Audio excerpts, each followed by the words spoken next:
hey, we put a bullpen guy basically in the starting rotation, and he's a fiery guy with a lot of confidence.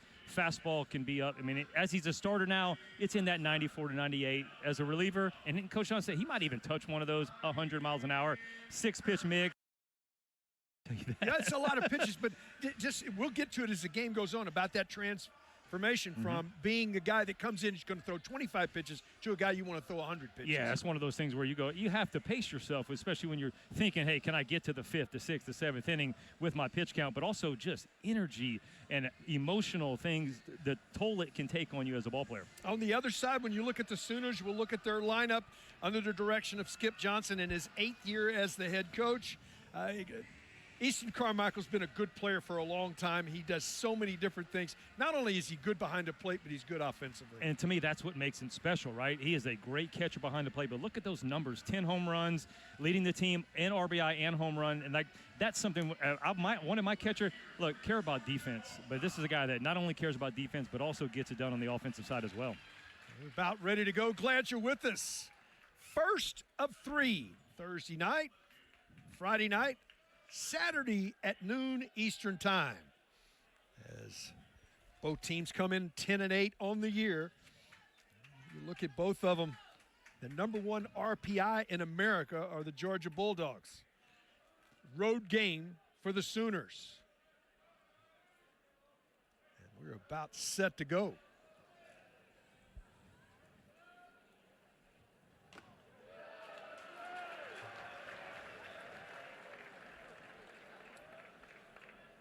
First pitch in there for a strike. Tomorrow's game just was informed that has been moved up because of weather in the area. It is going to be a 1 Eastern time start. So try to get this within. A lot of weather in the area. We were delayed for about 15 minutes. That pitch misses upstairs. It's 70 degrees. There's rain in the area, no question. Very humid, 87%. A light wind tonight out of the west. And it's a good ballpark to hit, but no wind blowing out tonight. And every pitcher said, "Oh, thank you very, very much." Pitch catches the outer half. Because you're talking, it is a great ballpark to hit in, but when the wind is blowing out, it's almost one of those where you're like, "Gosh, Liam, Coach, I have a little strain, right? I can't pitch." And but we see the flags just laying down right there. That's a good sign for the pitcher. Ballpark I played in called Wrigley. There were days when you wanted to go hit. There's no doubt about it. The 1-2. That ball in the dirt, back to the screen. And it's 2-2. I really picked your brain on the mentality of being a guy that's been asked to get 3 outs. Most of the time closers are asked to get 3 outs and then making that transition into starting. It's a mindset. Yeah, I know what you wanted to say. Closers are a little crazy. That's what you kind of want to say. But yeah, they do have that, fired up mentality when they go on the mound, and it is different, right? When you're thinking, hey, I have to keep all the energy inside, because as a 1-inning guy, you can go expend everything and realize, hey, when I get out there, I'm not going back out. I don't have to worry about it. But when you're a starter and you know, hey, I got to go out there every inning, try to pace myself, it's a different mindset, especially with a guy who wants to get out there and throw as hard as he can. The payoff. Just got a piece of it, keeps the at-bat alive. Trey, the left fielder. 336 on the year. He's homered 3 times. Driven in 19. Guy at the top setting the table here, just underway. Game 1 of this 3-game set. The payoff. Foul back again. There's nothing fancy about that. That's just good old-fashioned hardball. That's what you want to see, right? You got to throw strikes. Don't want to obviously get a leadoff walk, especially leadoff of the game. And so when you're thinking 3-2, your best pitch is a fastball, go ahead and challenge him. And that's exactly what he did with that 97-mile-an-hour heater. We'll do it again. Straight away in the outfield, straight away in the infield. 7th pitch misses inside for ball 4, and a leadoff walk by the Sooners.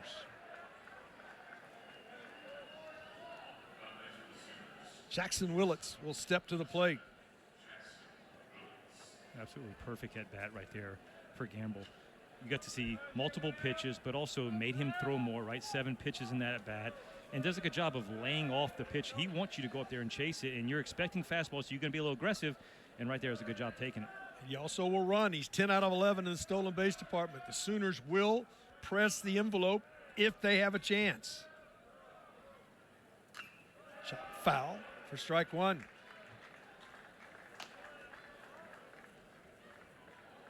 Well, you can see his numbers on the year. He's had a good year. Sophomore veteran shortstop.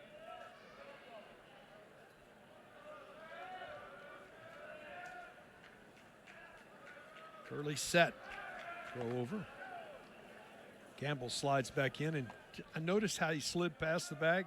As much moisture as we had coming down, sliding on synthetic turf sometimes can be, you can go too far. Right, but you're talking two teams now. Oklahoma has the same thing. They play on full field of turf, so they should understand what the wet turf feels like. You just start sliding a little bit earlier.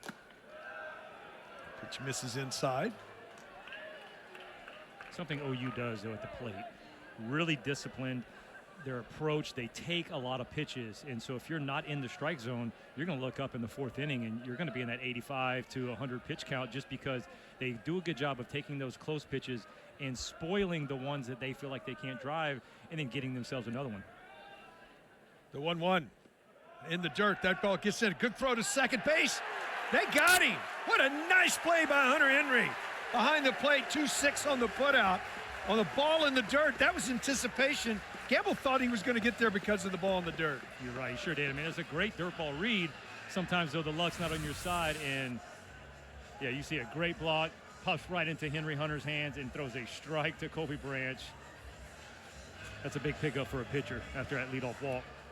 Well, the pitch was a ball, so it's 2-1 to Willits. And it puts you back into the windup. Do you feel more comfortable in the windup or in the stretch? Absolutely, the windup. I was definitely a guy. This left side.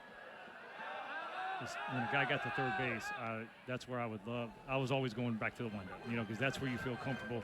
The coach is always stressed. You have to get comfortable in the stretch because the biggest pitches of a game are usually made in the stretch.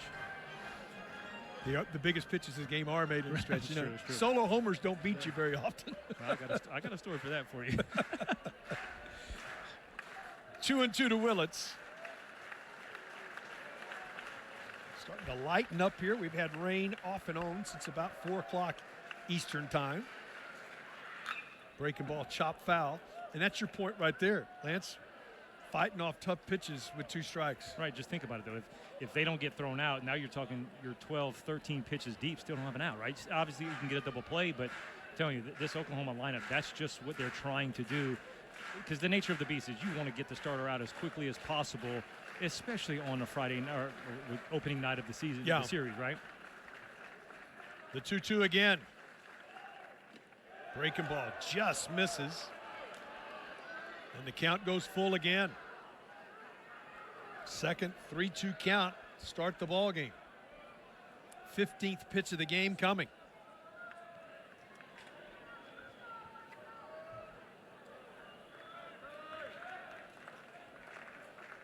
The payoff. Did he go? Yes, he did. How about a 3-2 slider for the strikeout?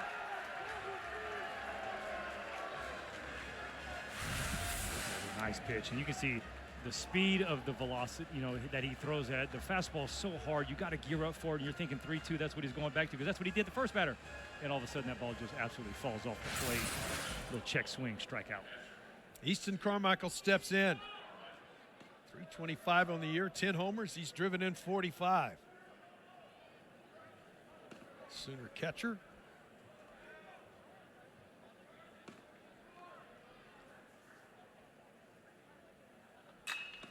This ball hit well to center with some carry, but it'll stay in the yard and put away. And it's a 1-2-3 inning, even though there was a walk involved in the inning. 0-0. We go to the bottom of the first. And are ready to go, and he is about as good as you'll ever see anywhere in the country when you look at Kyson. Yeah, this is the twin brother of Malachi. Both these guys will pitch, but Kyson is at the top of the league. Like you said, Keith, might be the #1 right-hander in the country, future top 10 pick in the draft. The stuff is just crazy. It's elite stuff, but I love the command too. And I think it's so smooth. The mechanics are easy. The delivery is repeatable, and I think that's what scouts just fall in love with, because he does not look like he tries to throw the ball very hard, and it comes out 98 miles an hour, and he's got all the pitches it takes.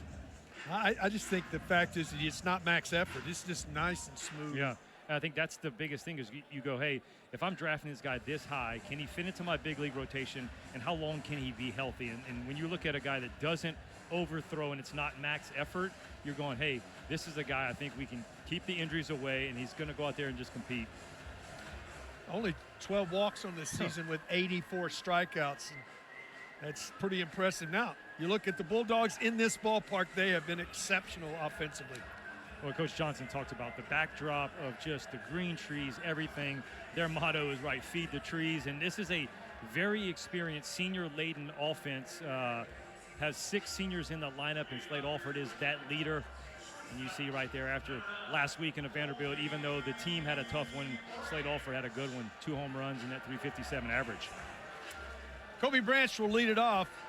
One of 2 brothers in this ballgame, one playing for each side and on the field at the same time. It's pretty cool.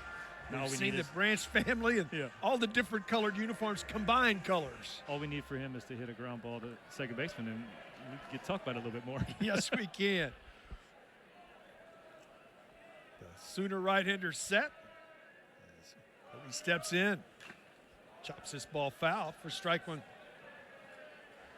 You look at that, came off of Carmichael, and he is taking a little time here, but take a look. This is what the report looks like. Well, when you talk about a guy like this, we talked about the elite stuff, it's up to 98, right? 5-pitch mix, the command's there, 12 strikeouts. And it's not just throwing strikes, he commands all the pitches in the zone, but I love the workhorse. You give him the ball as a pitching coach, you're sitting back, and Coach Johnson, cross the legs, watch your guy. He's going to be in the 6th inning, 7th inning almost all the time. Pitch misses up. Count evens at 1-1. Well, college baseball, those that are fans know that it's weekend or 3-game series. Obviously this one tonight, tomorrow afternoon moved up to 1 o'clock, and then Saturday at noon Eastern time. You just look at those, it's a 3-game set, and it sets the table when you have a good Friday night guy. It sets up the rest of the weekend. Oh, so important, especially you have a guy like I just mentioned, the workhorse, that you know is going to pitch you deep into a ball game, and when he leaves, you're going to have the chance to win, right? Might not be winning, but with the 7-2 record, a 2.48 ERA, he's left most games with the lead. Popped up right side. Will it stay in the ballpark? Over to try to make the play, and does make the play. It's Taki for the first out of the inning. That's the way the ball game starts. Both pitchers right now can light up the radar gun. That's what it's turned out to be. Pretty much everybody on that opening day start in the SEC, and they're all touching 96 plus. We got 2 guys that can start flirting with 100. Alford's been on base in 26 safely, 26 consecutive games. We highlighted him in the open. He's the guy that's been setting the table. But he's been driving in runs too. 12 homers, he's driven in 44.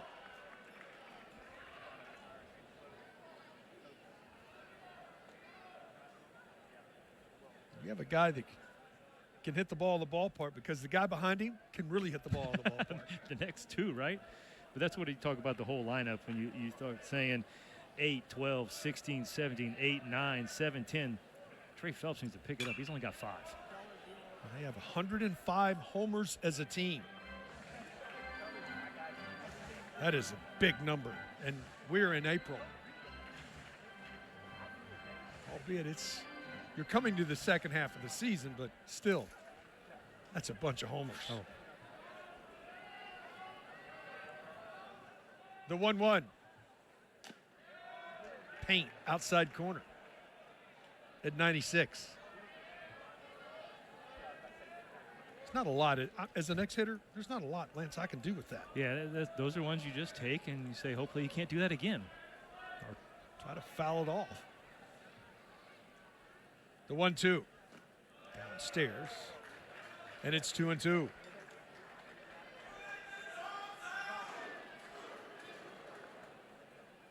It's a humid night. It's nice temperature-wise, 70 degrees, but high humidity. Sun starts to peek out here at Foley Field. Ball back up the middle, into center for a one-out single.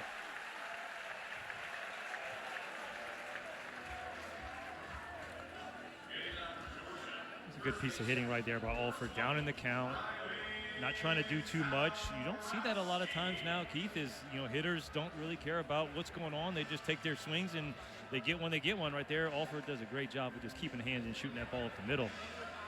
Sabarowski will step in. Ryland, big, strong right-hander. Just some unbelievable numbers on the year when you just look across the board. As strong as any right-handed hitter in the country. Steps in from the right side. Swing and a miss. Challenged him with a heater. Hitting .385 as he steps in. 16 homers. He's driven in 55. Senior from Gilbert, Arizona. Throw over. Offered back in safely.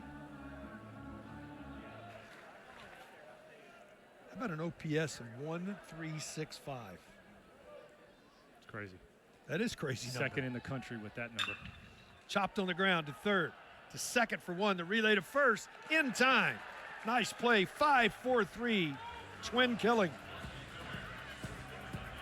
We go to the second. Nothing ball game.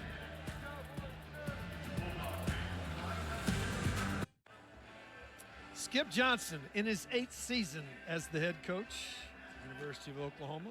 4 NCAA appearances. Runner-up in 2022. He's done an outstanding job as the skipper of the Oklahoma Sooners. He's one of those guys you can look. Their last championship, 2024. 41 NCAA appearances. Enos Seymour was the longtime head coach there, was outstanding. A lot of those appearances into the NCAA tournament. I love talking with Coach Johnson, Skip Johnson.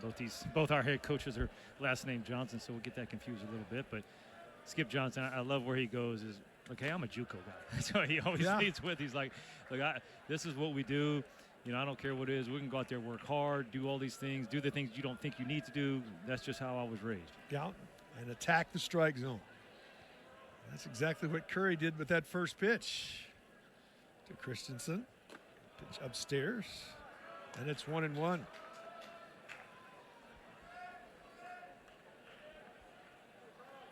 Sophomore from Mesa, Arizona. He's got a good eye. Does not go outside the zone very often.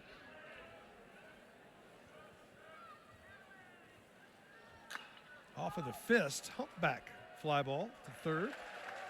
Alford puts it away for the first out here in the second.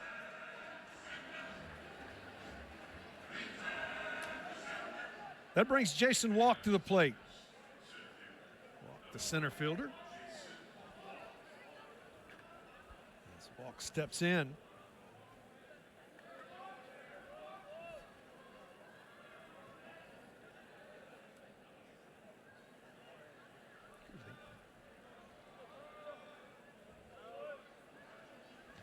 Curley looks in for the sign and gets set. Pitch in there for a strike.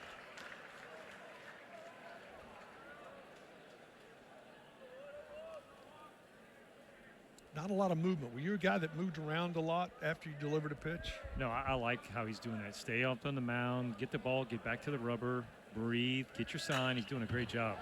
Walk hits this ball well to center, but playable.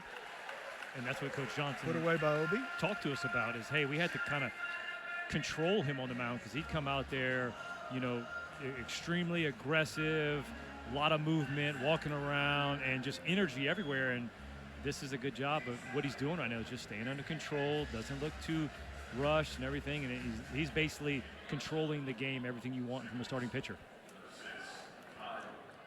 Kyle Branch, Kobe's brother, second baseman for the Sooners, will step in. 2 outs and nobody on.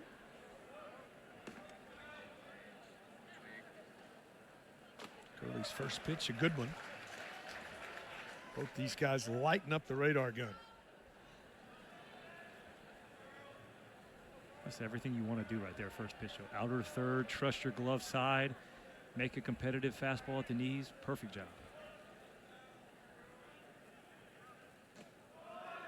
Downstairs. Too often, though, I wish pitchers would stay with it, right? He didn't take a swing at it, so you know he hasn't timed it up. So go right back to it and see if you can get another strike. Maybe expand the zone a little bit, go more toward the black, see how far you can go with it. The 1-1. This ball, breaking ball, stayed up. Branch delivers a base hit, so one brother up on the other one. 2-out single. Yeah, there's look, big brother with a little smile on his face. He caught the ball from the outfield in the relay throw and kind of looked at him, gave him a little smile. Taki will step in. Dayton, 5 homers on the year. He's driven in 26. How about that? Uniforms, half on each side.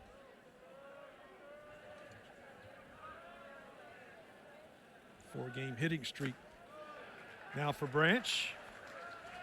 He's been on base in all of the last 8 ball games. Junior from Fort Worth. First baseman will step back in.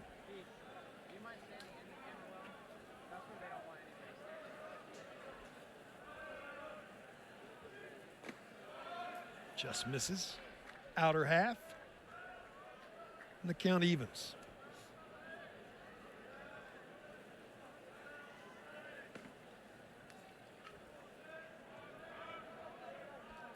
Everybody straight away, infield and outfield here.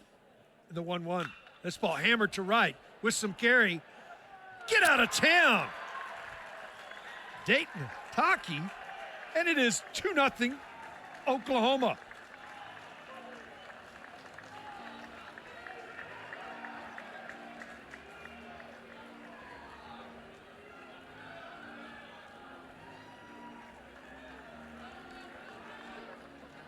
Sixth of the year. RBIs 27 and 28. Okay, back-to-back hitters. He gets ahead, and then the next 1 or 2 pitches, middle part of the zone, Taki does a great job of just getting ahead of the bat alley. That's 96 coming in, 110 going out, and they got the Sooners on the board early. Harris will step in. Wow, that ball jumped off the bat. It wasn't a doubt it was hit hard enough. It was just, it wasn't high enough to get out because he had a line drive missile. Breaking ball in there for a strike to Harris. Comes in hitting 297, homer. He's driven in 10. Right field tonight for the Sooners. All right, Psyche is the pitcher. Get to it after this 0-1 delivery. Tried to check a swing foul and quickly ahead. You throw a fastball you think's a pretty good fastball and the guy turns on it like that. What does that do to you? Well, to a guy like this, I don't think anything because he believes in his fastball, right? When you have that kind of arm, the biggest thing about it, you got to find the zone with the off-speed pitches because then that makes the fastball even better, right? If he can start spotting the cutter and the curveball and the slider where he needs to be, not middle thigh over the plate, then that fastball, he'll get away with it. Breaking ball just misses backdoor. And it seems like right now the OU hitters, they see spin, they're taking no matter what, and then that puts them in a position where they're going, right, can't throw the breaking ball for a strike. They gear up for the fastball exactly like Taki did. 2 outs, nobody on. Back-to-back base hits. The second one leaves the ballpark. And the Sooners will play with the lead here. The 1-2. To center, playable. Over is Obi. And puts it away, and that ends the inning. But not before the Oklahoma Sooners take the lead. Yeah, this is where Oklahoma wants to play. They're very aggressive on the base pass. You get the lead, they can go, and this is how you get the lead. Dayton Taki gets ahead of the bat out, 110 miles an hour missile.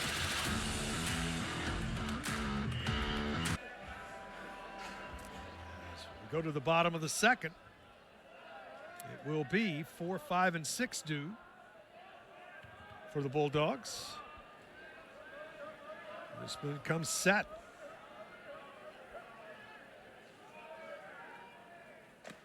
First pitch, fastball, inside corner for strike one. Burnett will step in. He's a senior, North Carolina native. He's got 17 homers. He's driven in 55. Keith, most impressive stat? This ball hit pretty well to left, but will stay in the ballpark. Over. And that's going down. It was 505 on base. Think about it. 50% of the time you're coming up to the plate, especially this late in the season. That's just crazy numbers. That is a crazy number.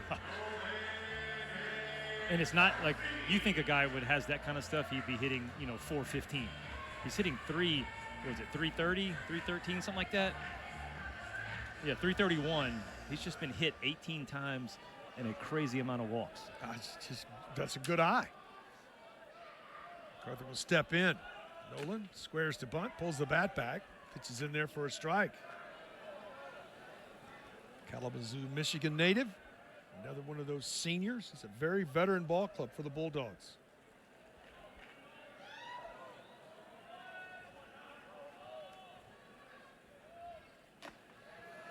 Got it by him upstairs, and it's quickly 0-2. Well, weren't we talking with Coach Wes Johnson about that pitch right there? That's the pitch there he wants you to swing at, and you guys as hitters, you think it looks so good, and it's just like a big beach ball up there, and you know that can't get to it. The velocity is just so good.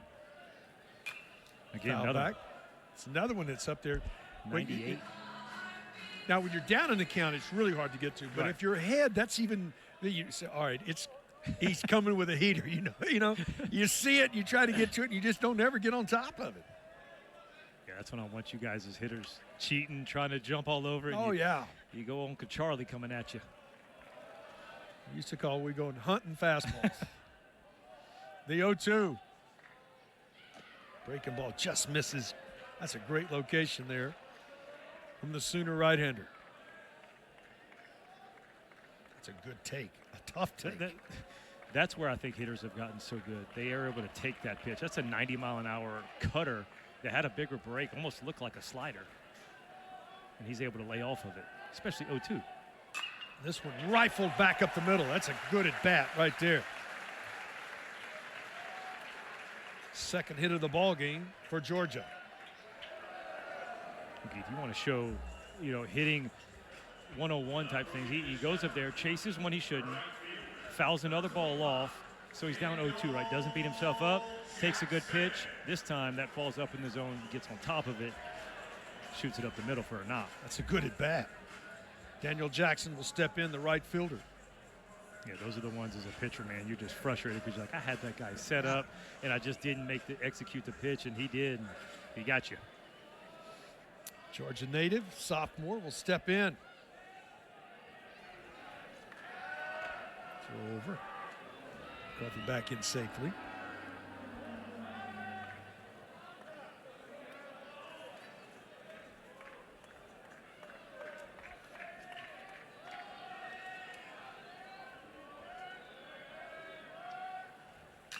Chop foul. The other interesting thing for a team that has got 105 homers. They are 50 of 56 in the stolen base department. That's when you pick your spots, be aggressive, but you know when it's a good time to run.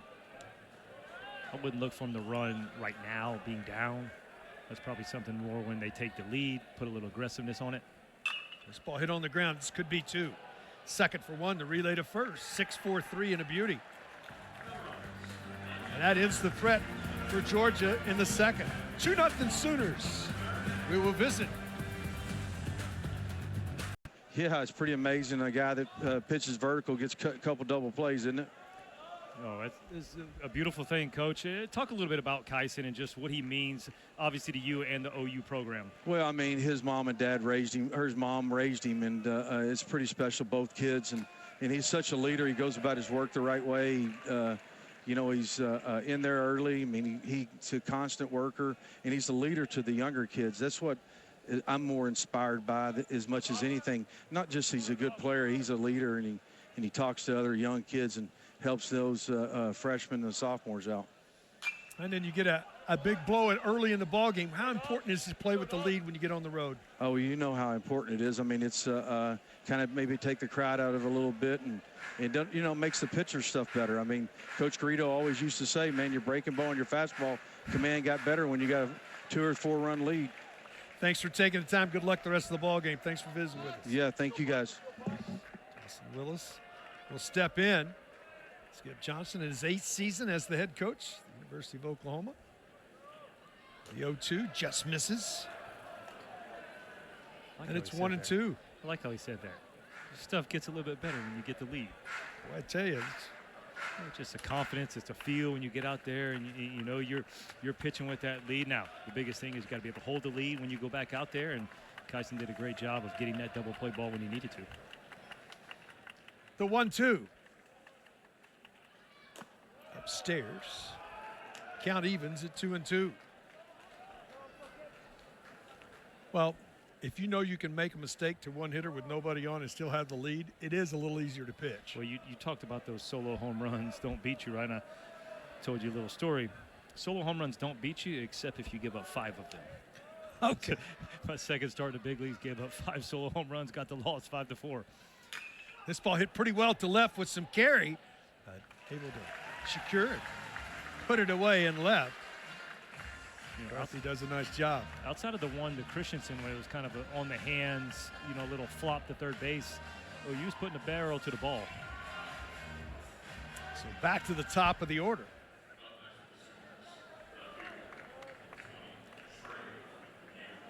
Campbell will step in. Walked. Was thrown out trying to advance on the ball in the dirt. His first time up. 5 fly ball outs for Curley.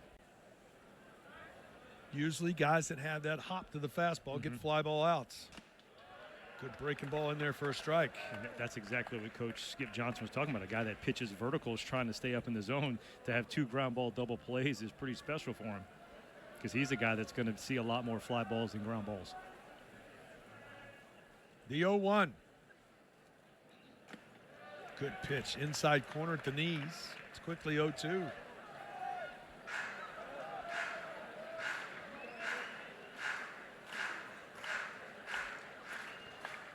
Just, I mean, very calm, get on the mound, take a deep breath. And he's attacking even though he's down 2-0 here. Off of the fist, first base side, for the second out of the inning. So 2 gone as Jackson Willits will come to the plate.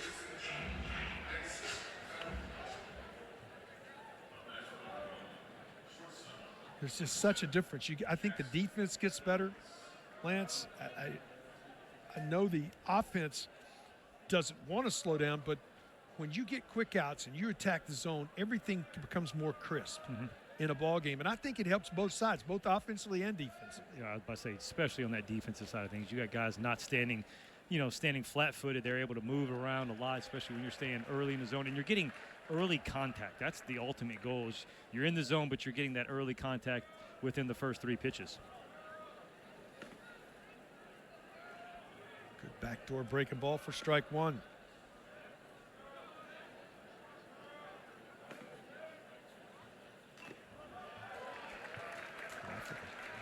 Fouled off of Hunter.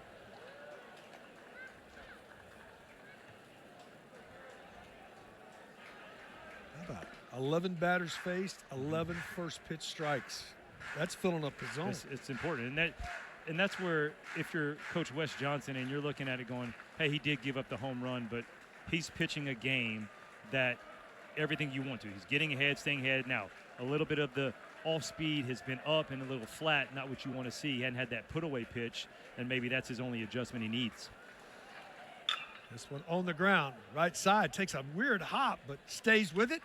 Short hop throw picked. And 1, 2, 3 go the Sooners here in the third. 2-0 Oklahoma. The other one, a second baseman for Oklahoma. How about interesting is that? You can see the 2 brothers playing together at Lovejoy High School, just outside of the Metroplex in Dallas. Talk about With happy. their parents. Thinking about that as a family, right? I have a son who's a senior in high school, going to get a chance to play a little ball. And when you look at that going, not only have one son, but two sons, and then they're playing against each other. And so I love how they split the jerseys. They have a lot of family and friends here doing the same thing, cheering on both the boys. Yeah, you look all over the stadium, and you see in the seats, there's, you know, those split jerseys everywhere. Bottom third of the order, due. Sort of unusual. Georgia has gotten a base hit in each of the first two frames, but a double play has ended both innings. So Sooner right-hander has only faced the minimum. Phillips steps in the DH. Atlanta, Georgia native. From the right side. Chased a high hard one, couldn't catch up to it, and it's quickly 0-2. All right, so as a hitter, I'm thinking as a pitcher, I don't have to go back up there. I can, but now since that's the pitch that you've chased up, usually when a hitter chases up, I'm going to probably go down now and stay out of that same spot. Or with 97, 98, he'd go right back to that top of the zone. Third hitter he's been 0-2 on in a row. Breaking ball, there he goes. Changed eye levels. That's what, I mean, when you see a guy 0-1 swinging a pitch up and out of the zone like that, he's basically opened up your whole repertoire. You can go right down like he just did. You could have gone right back up to it. I'll look to go right back to the fastball for Kyson right here and see if he can get that swing and miss at the top of the zone.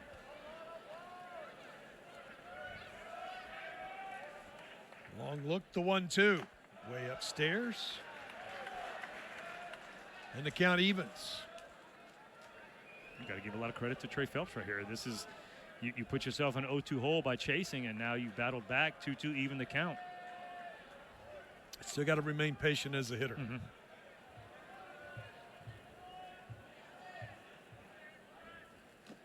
Outside with a cutter. And the count goes full. That's the first time. This mound, we talked about it, the whole field is all synthetic turf, including the mound. And you saw for the first time Witherspoon scrape a little bit about his land spot that time. The payoff. This ball hit well to left. Get out of town. Trey Phillips, his 6th of the year.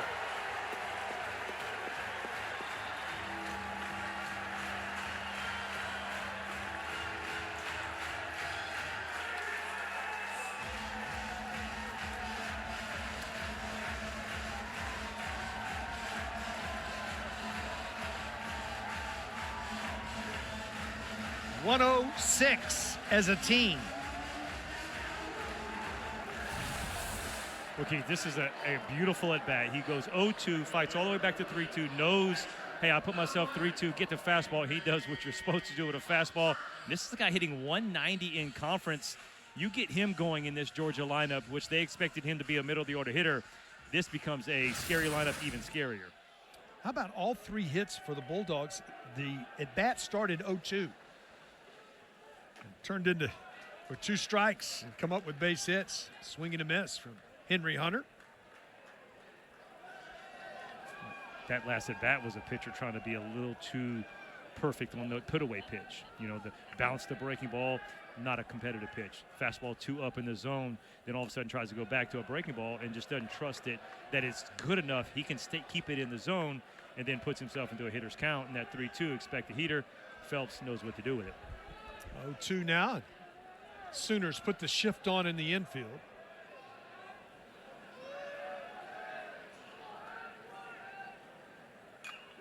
Ball back.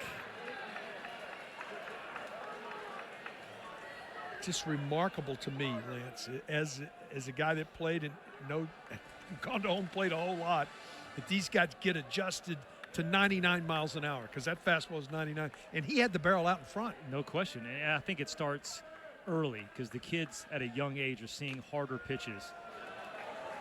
I'm with you, Mr. Witherspoon. I'm walking off that one too.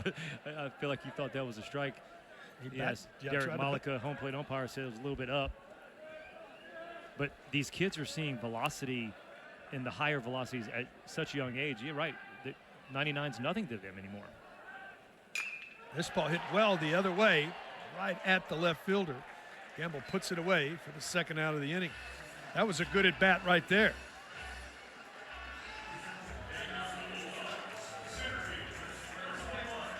Here's the Sunday night matchup. Bryce Harper and the Phillies take on Kyle Tucker and the Cubs in a series finale at the friendly confines at Wrigley. 7 Eastern, 4 Pacific on ESPN, ESPN Deportes, ESPN Radio. Our coverage begins 6 Eastern, 3 Pacific with baseball tonight. Sunday night countdown. 2 gone here, actually 1 gone in the bottom of the third. No, you're right, 2 gone. one out and 1 gone out of the park. One was, as Obi will step in. Senior from Nashville, Tennessee.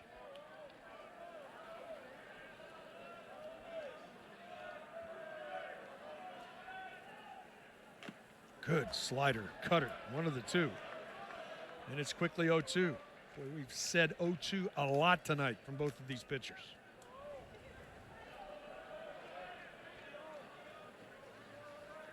Homered 10 times, he's driven in 33.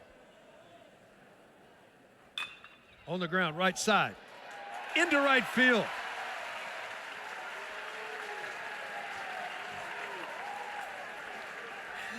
Really nice piece of hitting right there. You always hear, right, see the ball deep, let the ball travel. Watch this. This is more of a defensive swing, but he just knows how to let the ball travel, put the barrel to the ball, and, man, you get yourself a knock. Branch did everything he could do. He gained ground trying to get to it. Absolutely. The guys want to go out there and want to get the head of the bat out, try to pull the ball. He lets that ball travel, and that's a situation where you know you're defensive because you got 2 strikes, and you just trust your hands, let the bat react, and there you go, you got yourself a knock. Runner on first, 1 out, and back to the top of the order. Branch flied to center his first time. There he goes. Throw to second. Did he overslide the bag? Yes, he did. We talked about it earlier, what happens when the field turf gets wet. And this is going to frustrate Devin Obi to no end because he had this bag. And he starts early. He just keeps going. I mean, that's what I said. You have to start early, but look how far he slides that momentum. And a great job right here by Branch. Look at, you see, at that last point, keep that glove on him. And Obi knew it, but you have a bag stolen that easy. It's got to be frustrating. Pitches. 1-1 now. Wow. I mean, he had the bag easy. Mm-hmm.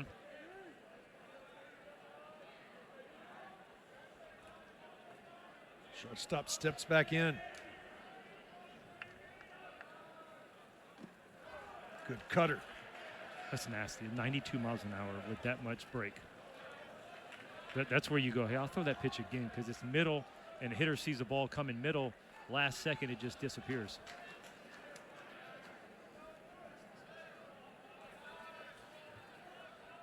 The 1-2. Came right back with it. Just missed down, and it's the count evens. But you can see Carmichael, the catcher, moves a little bit further away, right? So he, instead of sitting maybe outer third, he was sitting on the black. And so as a pitcher, you're thinking, hey, if I throw it there, it's going to break off, right? You still want to have that hitter thinking swing outer third, breaking it to the black.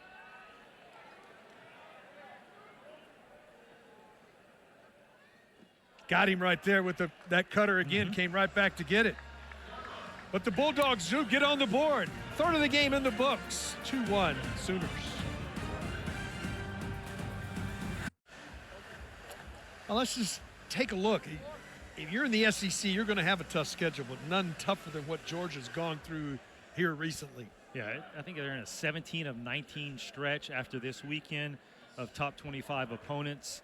And you just look at the RPI schedule right there. I mean, Georgia does have the #1 RPI, and that's how it helps, right? You win and you beat teams that are this ranked. But the schedule outside of next week at Missouri doesn't get that much easier. You got to go to Alabama, ranked number 18. Yep. And then even though they don't have a number by their name, Texas A&M at the end of the year right now is playing a team as good a ball as anybody around. Yeah, you're right. No one wants to play them. Top of the fourth. We go to the middle third of the ball game. Curley's first pitch misses for ball 1.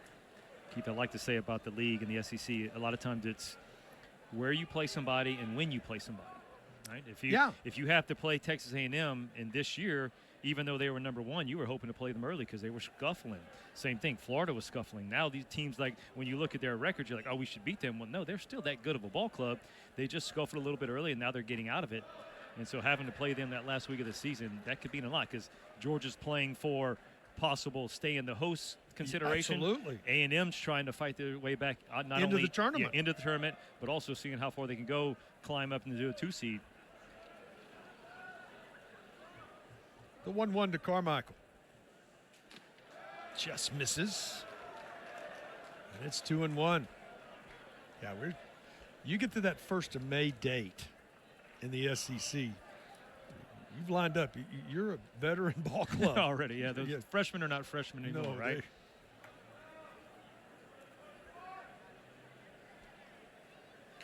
2-1.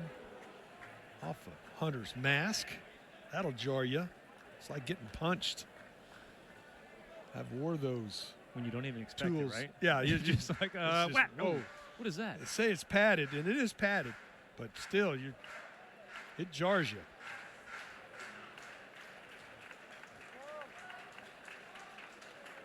Carmichael knows about it and sort of give that little time rest.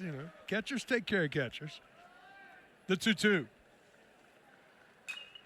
Fouled off, back out of play.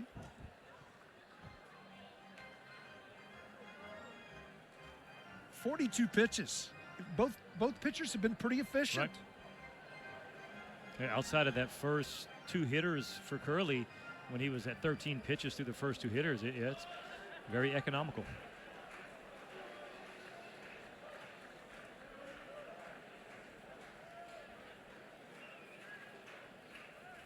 The 2-2. Missed again downstairs, off speed. You think 89 is That was my good fastball. I'm going, that's off speed. Yeah, you're seeing 90-mile-an-hour changeups these days with some of the high velocity arms. Third 3-2 count. Foul back, and we'll do it again. Yeah, but I think it's all relevant, as you're talking about. I think kids that are 15, 16, 17 in high school now are seeing velocity. So I just think it's a matter of people are bigger and stronger and faster. I had a talk today with Matthew Maniscalco, former shortstop, Mississippi State Bulldogs, and he runs a travel organization out of Oxford, Alabama, and we're just talking today about that, and he said the same thing. The guys just see higher quality arms, and so it's like they're just fully used to it. And you go back when I was in high school, you threw 90, man, you were blowing hitters away. Yep. And now that's nothing. You guys see 95, and they're hitting it in high school because they see it at the high level in summer leagues. Ground ball to short. That's the way the 4th starts for the Sooners. Sam Christensen will step in. He popped up his first time up.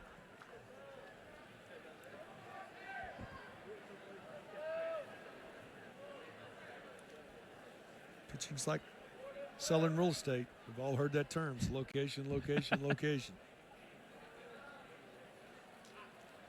You don't have to throw that hard to be successful on the mound either. It's about where you put it and how you put it. That's right. How you deliver it. But if you can locate it this hard, it makes things a lot easier. The 1-0. Coming from the Georgia right-hander.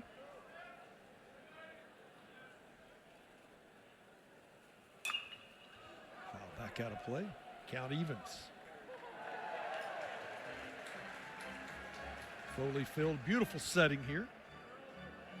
Campus at the University of Georgia. The trees in the background.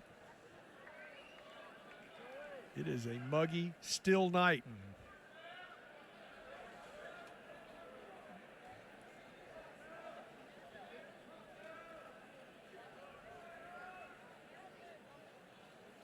Outside. These Georgia fans are people expecting to come to the game tomorrow. The game's been moved to 1 o'clock Eastern time because of expected weather. Calling sick to school, no work tomorrow. If you can't, watch it on the app, right? That's it. The 2-1. Outside corner. Evens the count at 2-2.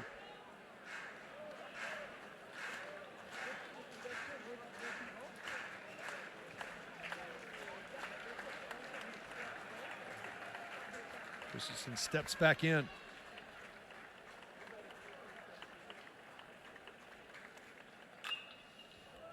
to first. Nice play. Cover. Do your job. 3-1 put out.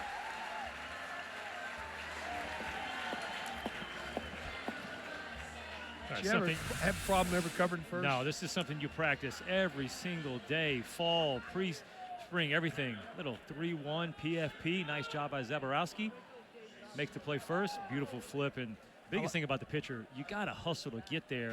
Then that allows you to break down. If you lollygag to get there, then you're all of a sudden catching it, trying to find the bag at the same time. But Curley did a nice job of getting to the bag, catching the ball, foot there. So 2 outs here in the 4th as Jason Walk will step in. First pitch in there for a strike.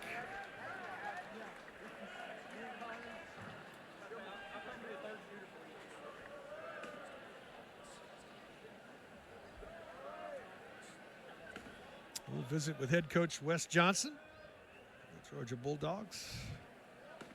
In the bottom of the 4th, pitch misses outside. Count evens at 1-1.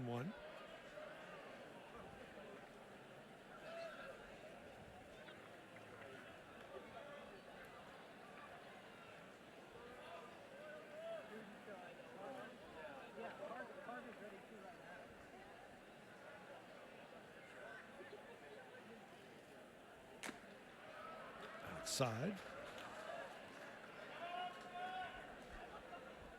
2 balls and a strike here.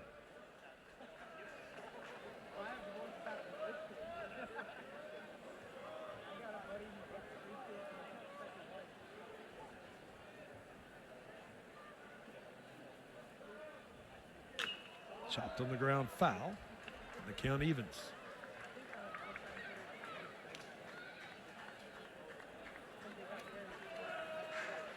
Sooners love to use their speed as a team. Good team speed. Had a lot of opportunities. Been limited to 2 hits, but one of them left the ballpark. Lead here 2-1.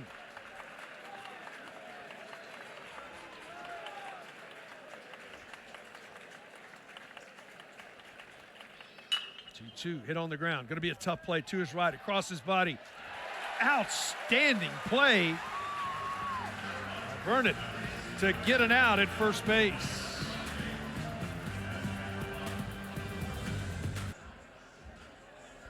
Coach Wes Johnson in his 2nd season. 2nd time through the order for the Bulldogs. It'll be 2-3-4 due. He's being set. First pitch just misses inside corner for ball 1.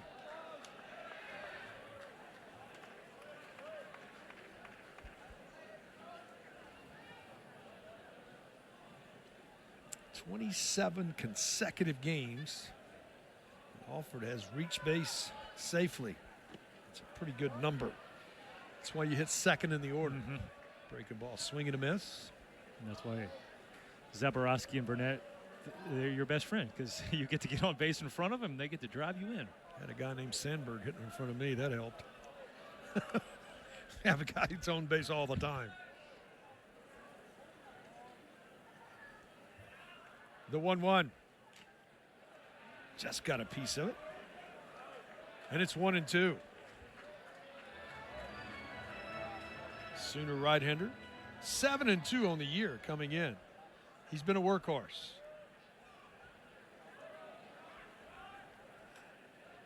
The 1-2. On the ground to short. Odd hop. Well, it stays with it for the first out of the inning.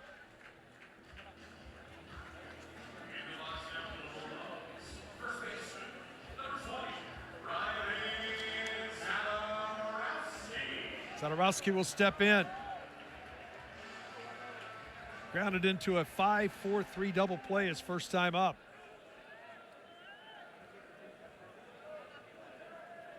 Tremendous power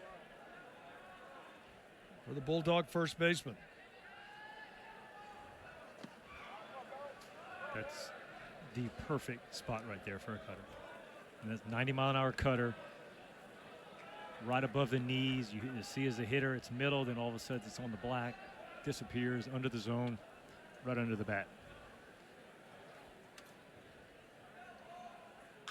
Comes right back with it. This ball chopped foul. Now I'm going to ask you. Now you've thrown two really, really good cutters, and you got a hitter 0-2 and a good hitter. You got so many options here. Yeah, to me, you're either going to go in, which most guys don't like. You're thinking, hey, you can't go into a big guy with power. You have to go in. So either go in, tie up the hands, or go right back to the cutter, maybe expand the zone a little bit more. The 0-2. Got him with the off speed, took something off. That was more of a curveball for the strikeout. That was an absolute hammer, 80 miles an hour. And that's, to me, I can't remember another one like this. It's all been hard. It's all been the curveball. I mean, the cutter, the slider. He breaks off a nasty curveball. And you see Zaborowski, that's one where you're going, whoa, we hadn't seen that one yet tonight. Yeah, as a hitter, you put your weapon away, tip your cap, go sit down and say, well, he's got that too. Yeah, you walk back to hey, watch out for that curveball now because it's a good one. As Burnett steps in. Great power himself, made an outstanding play to end the top of the fourth. Fly to left his first time up. The Spoon has 11 swing and misses tonight. That's another stat that people don't keep up with as much, but you can tell what kind of stuff you got by how many times they swing the bat and miss. Especially when you see like the cutters we saw in the zone. A ball that's, to me, you want to say the mark of a good breaking ball. You throw a breaking ball for a strike that gets the swing and miss, right? A lot of people can get chases because the stuff is good, but you throw a ball in the zone, still getting a swing and miss, that's when you got a really good breaking ball. The 1-1. There you go right there, 12th. And that's just the high hard one. You can see it. I think that one was set up with the pitch before that. It was fastball outer third on the knees that Burnett fouls off, and then you get a guy that wants to see the fastball, and then you basically give him a little cheese. You dangle it in front of him. He goes right after it. How about this stat? Here's another one. Of those 12 swing and misses, 10 of them have been in the last 2 innings. Okay. I mean, so getting stronger at this point of the game. He's got 50 pitches in the ball game, halfway to what everybody thinks is the number is 100. Mm-hmm. That can be discussed as well. Can we wait till like in between an inning? This is shaking our shit. Got it by him for the strikeout. Another swing and a miss. We go to the fifth, 2-1 Oklahoma. But all the runs have come, Lance, by balls leaving the ballpark, and you can just see what these two guys have done. Throwing strikes, only one walk in the game. It's been controlled 60 feet, 6 inches away. Yeah, the walk was the first batter of the game, leadoff walk, and then he gets thrown out, so basically they erased him, and Coach Johnson said it, right? You got an old-fashioned pitcher's duel, and guys are throwing strikes, getting early contact, everything you want to see. Kyle Branch singled, scored ahead of Taki's 2-run homer. First pitch in there for a strike.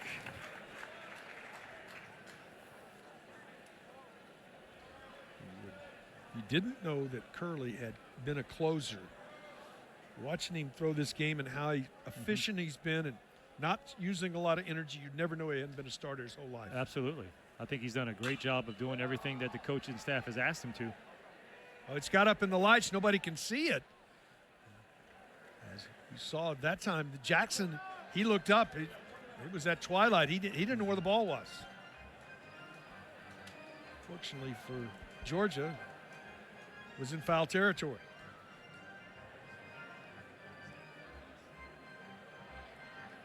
That is a helpless feeling. You look up and you know it's your direction and you can't find the ball. 0-2 now to Branch.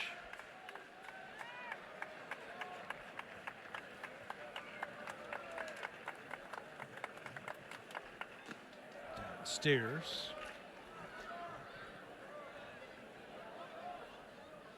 Branch family.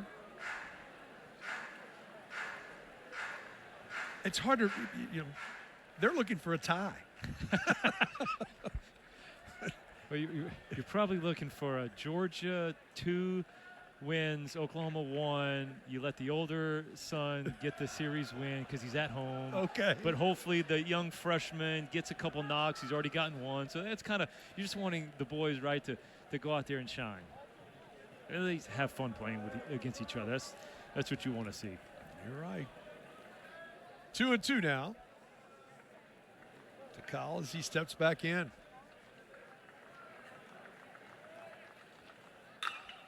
Rifled into center field, and Kyle Branch is 2 for 2. Leadoff base runner for the Sooners.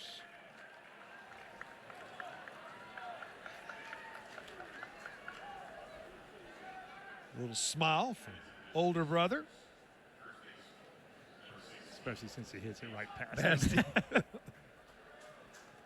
Here's the difference maker in this ballgame. The man of the match for the Sooners so far as he steps in. Sooner first baseman. Homer to right. Ball came off his bat at 110 miles an hour.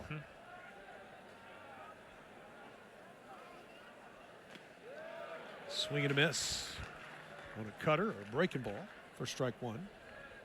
Yeah, that's his slider right there, 82 miles an hour. I thought that's his best one he's thrown. And that ball looked like right where the left-hander wants it, that happy zone down and in, and just got under the barrel.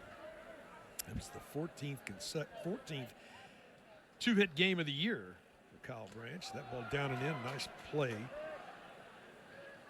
by Hunter to backhand that ball. Count evens at 1-1.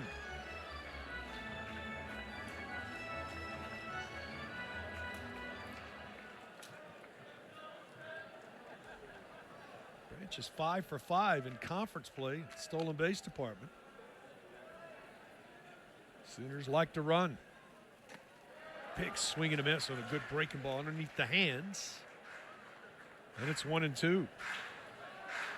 Yeah, Taki's up there nodding like, yeah, I saw that. Well, that's 2 in a row you swung and missed that. And this is where you tempt him, right?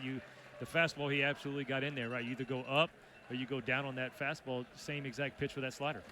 And back to the slider. Did he check his swing? They do not appeal. And it's 2-2.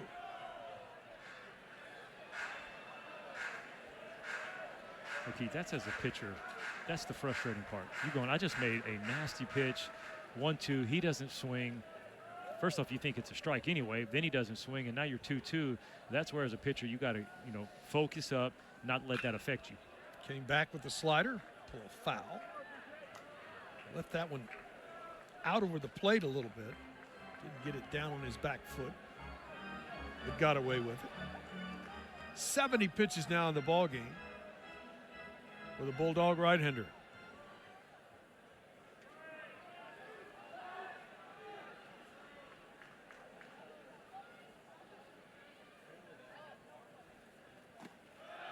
Just misses inside corner.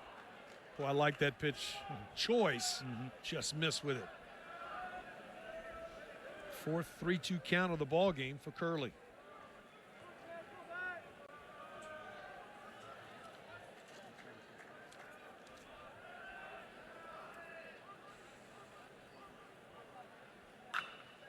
Chop foul.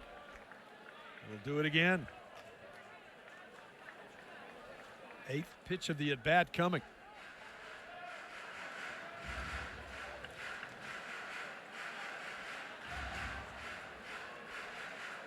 Branch was not off there. You got a guy that can strike you out. Sometimes you don't want to run into that strike him out, throw him out, double play.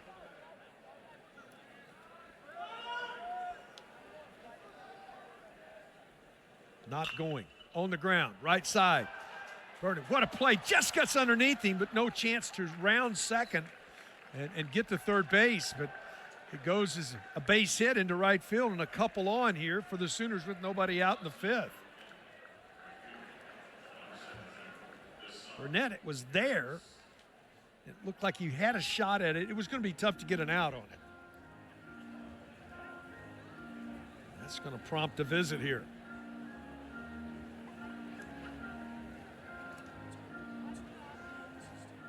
Our NFL draft coverage continues tomorrow night on ESPN2, ABC, and the NFL Network at 7 Eastern, 4 Pacific. with the second and third rounds of the draft. You can always watch it on ESPN Deportes, the ESPN app, or listen to it on ESPN Radio from anywhere. Draft going on. Big congratulations. Cam Ward goes #1 pick. Travis Hunter goes #2 to the Jaguars. That's They a traded trade up, with Cleveland, traded right? up. And then Abdul Carter with Penn State is a New York Giant. Okay. Patriots on the clock. Patriots on the clock. First time either team, think about it, that's how good the pitching's been. First time either team has had a runner in scoring position tonight. As Harris steps in, tries to bunt. Bunts it foul for strike one.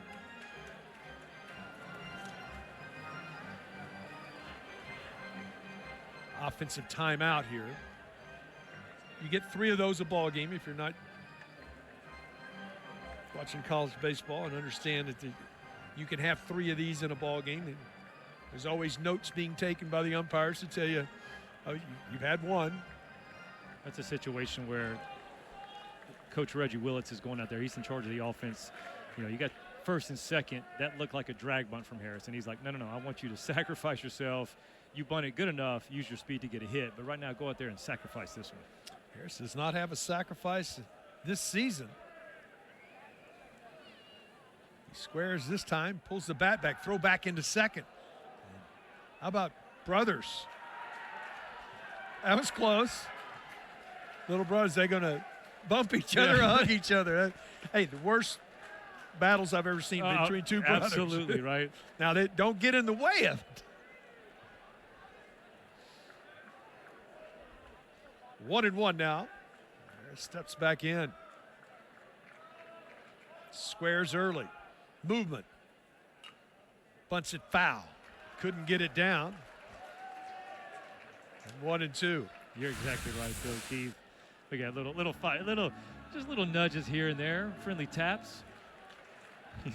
Kobe Branch as he throws it back, big smile on his face.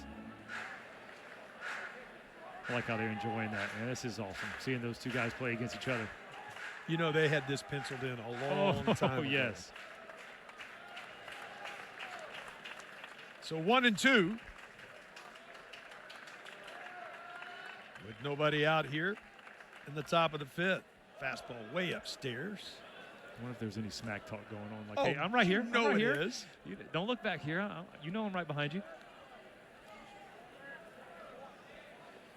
No doubt. I mean, you see that all the time, right? Shortstop, the guy on base, they're communicating with each other. This is a little different when you're talking about brothers. Like, what are they talking about? He squares early. Don't think he's bunting, but he could be. Pulls it back. Breaking ball, slaps it foul. Just protective swing. Count remains 2-2. Taki went 4-hole in the last at bat, and Burnett almost got it. There's a huge 6-hole if Harris is able to just slap the ball to where the shortstop normally would be playing. Got him on a high fastball. He needed to strike out, and that's when he got it. Good job by Curley. Just pitching around the bunt attempts and then going, hey, I got him 0-2. He's being aggressive. Expand the zone. Use that aggressiveness. Gets the punch out. That's 96. Look at it, right under the letters. You can't get on top of it. We've already talked about it. Both these guys like to pitch up in the zone, and unless you sell out to get on top of it, you just can't catch up. Willis will step in. Dawson line to left his last time up. Slider cued off the end of the bat, foul, right side. 80 pitches now with a Bulldog right-hander.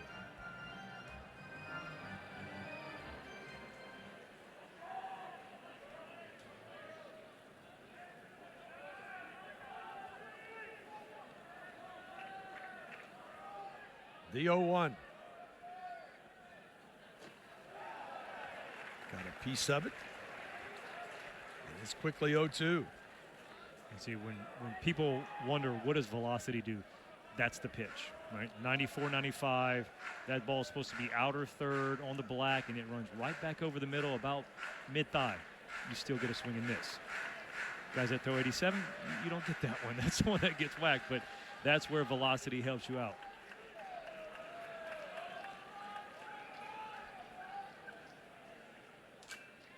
Just gets a piece of it. That's a nice job of hitting right there. That's a tough pitch.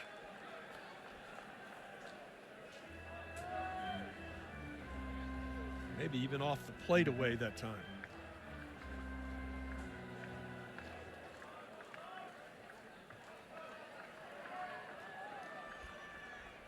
Remains 0-2. Curley comes set.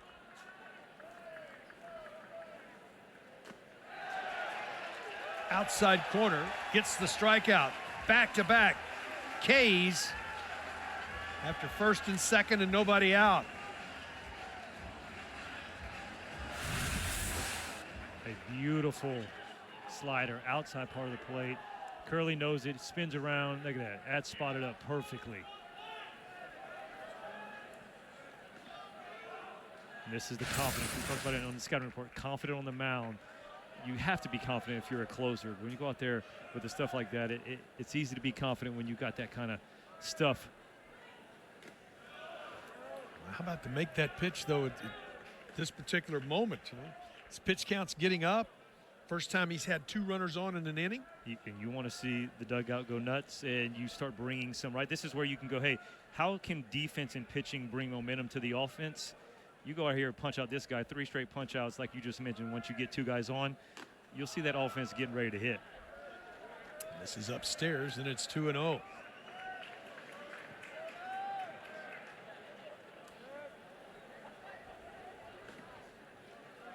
Hitters count now. 0 for 1. He walked his first time up. Takes it all the way, and it's 2-1.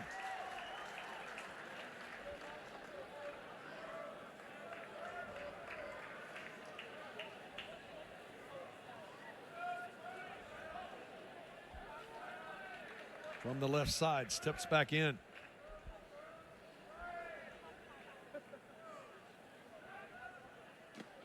Downstairs, hitters count again, 3-1. Well, he took that 2-0 pitch like he wasn't looking to swing. I don't think as 3-1 you're going to take it like that. I worked to get these counts. Right. I mean, that's why I would have thought he would have, come out of your shoes. 2-0, you're looking for that fastball. You put it right where you want it. So now 3-1, gear yourself up, ready to hit. Downstairs, ball 4. And that's going to load the bases.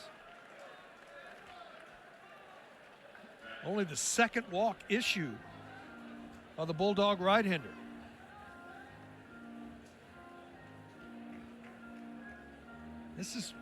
Pitching is cardiovascular, folks. And as a catcher, sometimes you're going out there, you're trying to get the bullpen finish. But the other part is, let this guy go out and breathe a little bit and get ready to go and say, hey, we got one more out to get. If you can get us one more, get us in the dugout, we're very much in this game. Yeah, absolutely. I think that happens more often than not, right? Because you're just trying to break up the monotony of, hey, he keeps going, grab the ball, because Curley is a guy that you already mentioned, Keith, likes to work quickly, and so he keeps doing the same thing, and then all of a sudden you go, hey, I got to break something up. Yeah. Go out there, get him to take a breather. Hey, you go in, especially as a catcher, I loved it when he come out there. He instilled that in confidence. Hey, look, you got him, right? The stuff is still good.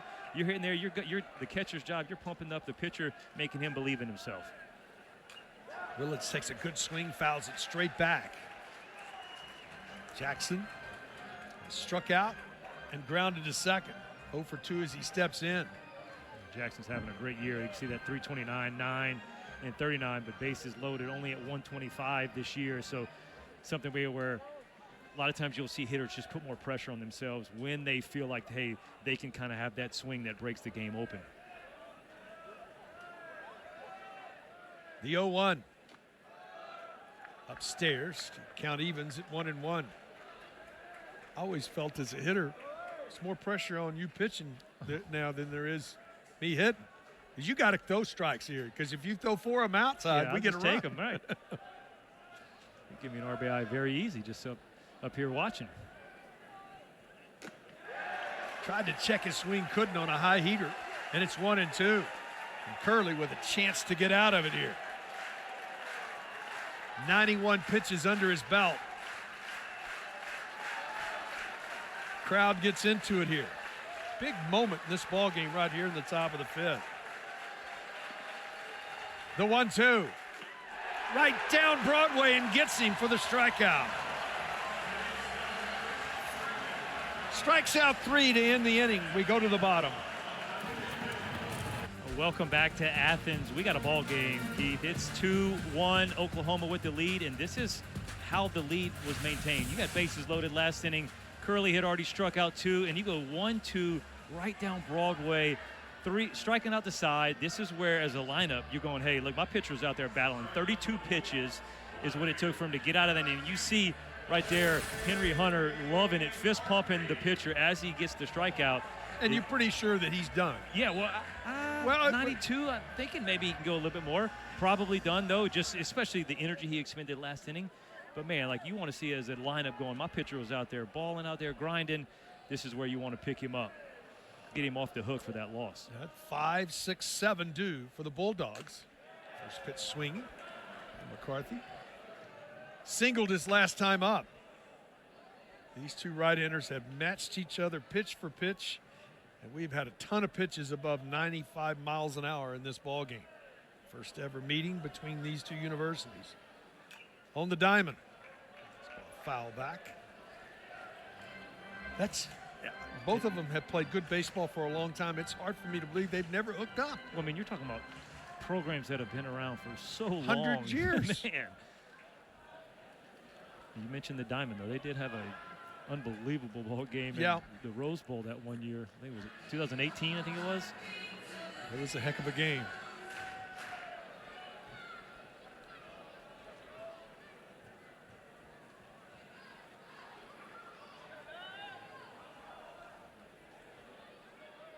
The 0-2.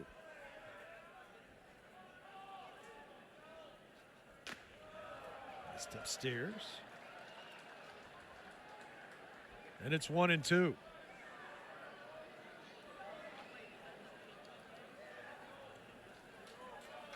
If you're just tuning in, folks, all the scoring in this game has come via the home run ball. 2-run shot for the Sooners, a solo shot for the Bulldogs. This ball chopped on the ground. Sets his feet, long throw across the diamond, nice play. Willits does his job. Go to your right. Didn't allow that last at bat affect that first play. Like that. That's 2 good plays so far from the defensive side for Willits. I like how he got around that ball, and as he was catching it, he had his momentum going toward first. Makes that throw a lot easier. Daniel Jackson will step in. 0 for 1 as he steps in. Open stance from the right side.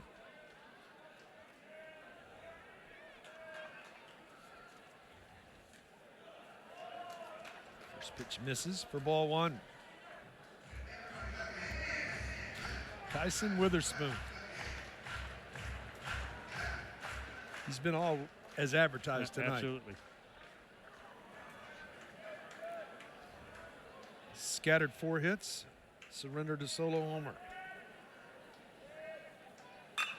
This ball on the ground, back at the middle. Nice play to the right. Can he get it out? Outstanding. Angus Starr on that one. How about Branch saying, catch up with me, big brother. Yeah, 2 for 2 at the plate. This play is unbelievable. A little backhand, the slide, but look at that. Gets to the feet quick, and not only makes a strong throw, but it's absolutely perfect, right on line. Easy stretch, easy play. Having a day, Kyle Branch. He is having a day. Yeah, that cracks a smile. Family likes it as well.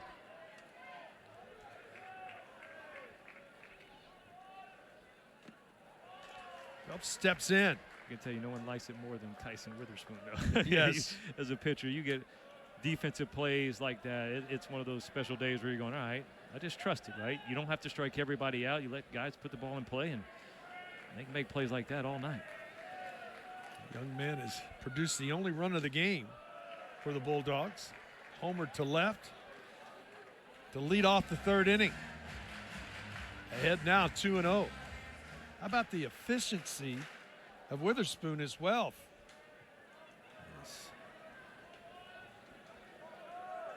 This is his 60th pitch of the game right now. Nothing fancy about that except 97. Yeah. Well, we saw the sign, feed the trees. That first ball that Phelps hit, he didn't feed the trees. He hit that ball over the trees.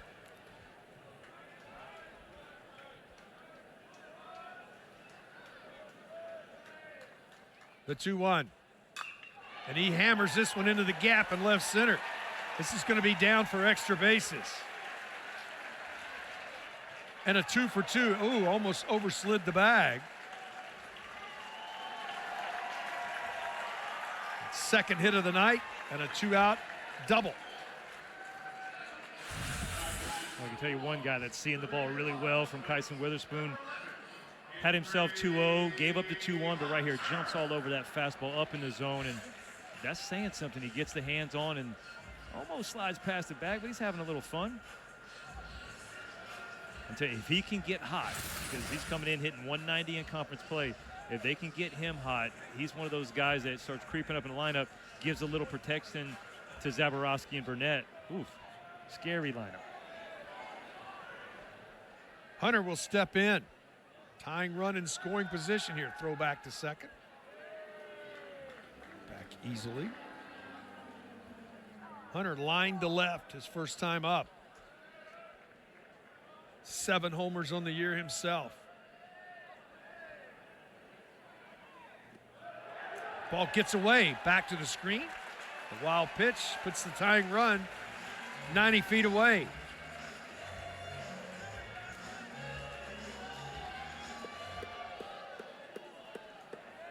Guy throws that hard, you just don't anticipate velocity being down. When I called a breaking ball, I knew that there's a great possibility it was going to be bounced, but you just don't anticipate the fastball being down. Well, to me, the cutter, or it might be the slider, just throwing it that much harder, but it's coming in at 90-91, and it's got really good depth, and so you're right. But speeds at that high, it's got to be hard for that catcher to get his body, especially when he's expecting it, on one part of the plate. Hitters count now. As Hunter steps back in. The 2-0. Upstairs, 3-0. This may be a pitch around situation here. Witherspoon's only walked 12 batters this season. I wouldn't lay one in here 3-0 either. No.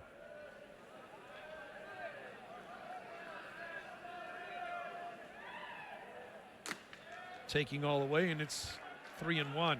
Because that is something you've seen in the game change a little bit more. Guys get the green light with that 3-0, especially when a coach trusts his hitter that's not going to go up there and chase and get himself out. The 3-1. Downstairs, ball 4. First walk issued in the game. Bulldogs have runners now at first and third. As Obi comes to the plate, he singled his first time up.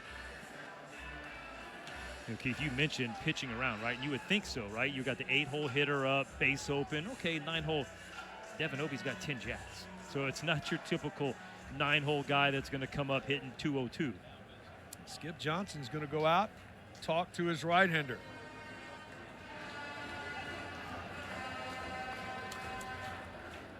Really good ball game so far. It's been dominated on the mound. These two right-handers have been outstanding. Tomorrow we have a trio of NBA playoff games. Game 3s. Celtic Magic starts at 3 Eastern on ESPN. Coverage of the Pacers-Bucks begins at 8 Eastern, 7 Central on ESPNU. And then the Lakers take on the Timberwolves. That tips at 9:30 Eastern, 6:30 Pacific on ESPN. NBA playoffs. Well, we talked about those pitches, right? You have to make one of those 5 pitches that kind of dictate a ball game. It seems like this might be one of those at bats that the pitch needs to be made or needs to be hit if you're a Georgia fan. Comes set.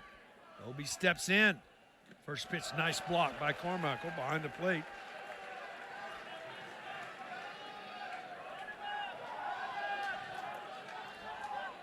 First real stress of the ball game for Witherspoon. It'll be 3:08 on the season with runners in scoring position. Tying run 90 feet away. Off of his fist. That was a good location there. Like you said, though, Keith, first part of the game where there is some stress, because you could look at Kyson Witherspoon and not know that it's this type of atmosphere, right? There's no stress in there. A guy just, and this is when you're, as a scout, you're looking at him going, all right, nothing's changed. He's still the same guy as he was in that first inning. Same stuff in the fifth inning. Still attacking these hitters. 89 mile an hour cutter. And it's 1-2. This will be the 70th pitch of the ball game for the Sooner right-hander. 15 swing and misses for the Sooner right-hander. Breaks early. Steps off, looks at the runner back to third. Didn't panic. Trying to get a balk there and didn't get it. But a stolen base and the go-ahead run into scoring position. Yeah, it's a little first and third offense. You're thinking you can get a balk, but Kyson Witherspoon doesn't panic. Breaking ball knocked down, and it's 2-2. Stress level has gone up a tick or two.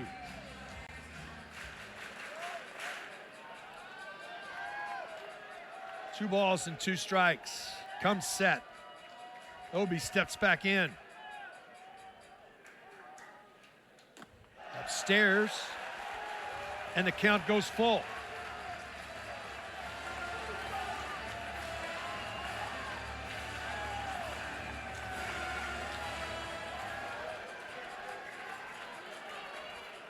The payoff.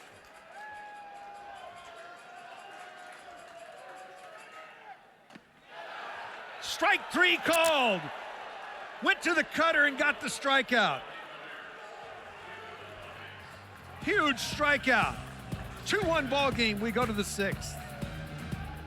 Now for the Bulldogs, J.T. Quinn, 6'6", 210-pound, junior transfer from Tampa, Florida, transferred in from Ole Miss. And when you look at, we'll get to the numbers on Quinn in a moment, but just replay, I really like the way that Curley finished that fifth inning in trouble and found a way to get out of it. Really finished strong in the ball game. Yeah, that's that leadership that he has, and that's why Coach Johnson puts him in, the Friday spot or the leadoff spot of the series. And he pitched his butt off and leaves the game with a chance for his team with the win. He is down 2-1, but still gave everything he had out there. Hands the ball to J.T. Quinn. Quinn's gonna be a guy 92 to 96. So you're seeing some more velocity. Mostly slider, curveball, does mix in every now and then a cutter, but it's mostly fastball, slider, curveball. He has earned a save, 0-1 record, 2.37 as we were showing you.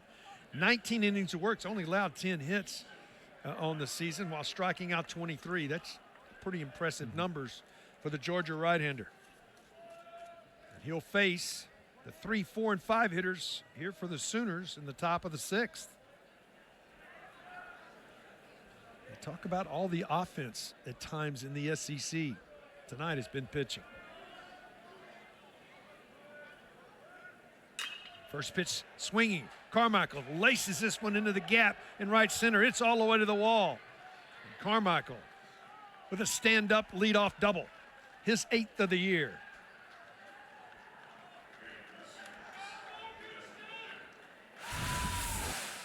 Welcome to the ball game. Hey, trying to sneak the fastball, get ahead early. Easton Carmichael jumps all over that. And you're talking a catcher, but he doesn't run like a catcher. He's got 3 triples. I was thinking off the bat, would he have a shot, especially, but with it being lead off, you don't want to make that first out at third base. Christensen will step in. 0 for 2 in this ball game. He's popped to third and grounded to first. Good breaking ball in there for a strike from Quinn. At 6'6", out over the top. That's an angle that makes it hard. Right, and that's what what you're trying to do as hitters. It's tough to hit that round ball, round bat, and then you create angles as a pitcher. With that double, Carmichael has reached in 14 consecutive games. Count evens Christensen.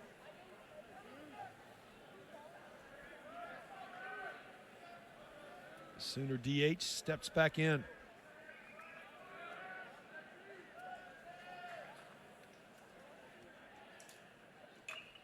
Had a good swing at a breaking ball there, and it's 1-2.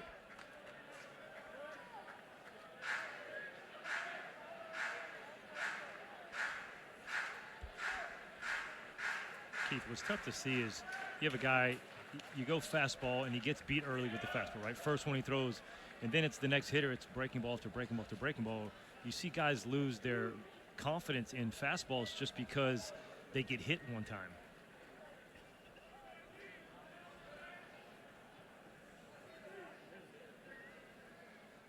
Long pause, the 1-2. Does go to another breaking ball. Third time tonight that the Sooners in 6 at-bats have gotten their leadoff hitter on base. Had the first 2 on in the 5th. Came up empty. Trying to add to this 2-1 lead.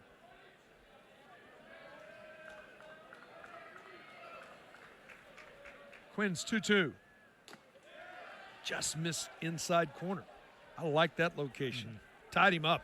He couldn't have got to it if it would have been a strike. I like it, but not on the 2-2, right? Because now you're at a point where, hey, I went 3-2, so haven't thrown the breaking ball for a strike, knowing that this is probably a fastball hitter's count.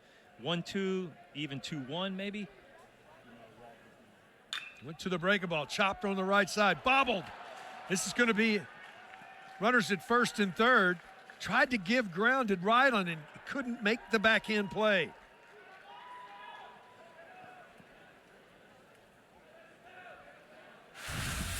Right here off the bat, this is one where I thought that Burnett might have had a shot. That's one where you wish you had eyes in the back of your head, but you're right though. He gave a little ground and just couldn't get that backhand where he needed to. The miscue, E3 if you're scoring at home. Sooners have runners at first and third and nobody out. Well, you saw Georgia have that first and third offense where they're trying to create some havoc. Yep.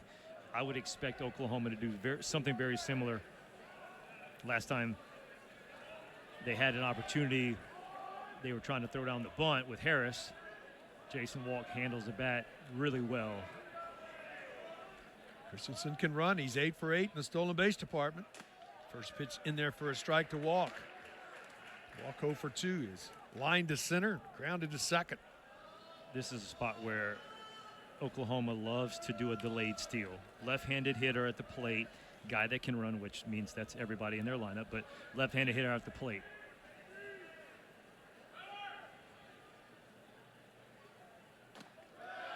Back-to-back good benders. And quickly it's 0-2.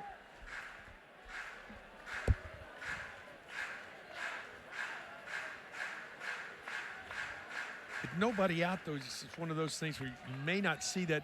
You can see that later in this inning if nothing happens at the plate. Fastball on the ground. This could be 2. 2nd to 1. No chance to get Walk going down the line. He can really run. But the Sooners get on the board, and it's a 3-1 lead. Yeah, nice job by Carmichael to double. Then you get him over. Christensen got him over to second base, and then Jason Walk, you're right, Keith, too much speed, not hit hard enough, and once that ball got in on the hands a little bit, slow hopper to second baseman. Jason Walk knows he's going to beat that out and get the RBI. You know Walk can really run, and he'll go at any time. 13 of 18 on the season. I suspect that won't be the last throw to first. No, I don't think so either. Branch steps in. He's had a big ball game. He's 2 for 2. He scored a run. 2 singles. Breaking ball. Chopped on the ground. Comes down with it. Long throw across the diamond. Makes a nice play to get an out right there. As Alford went up. Had to actually come to the top of his jump and make a long throw to get an out.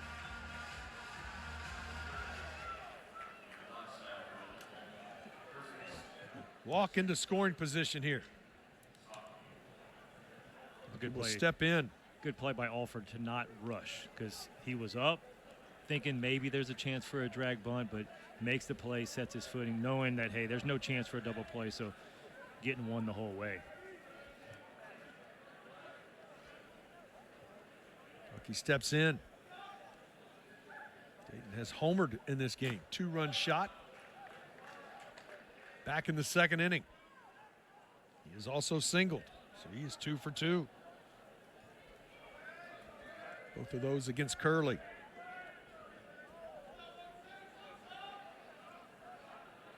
First one 110, second one 62, something like that. He rolled over, just happened to be in the perfect spot. He crushes this one. Get out of town. Second of the night.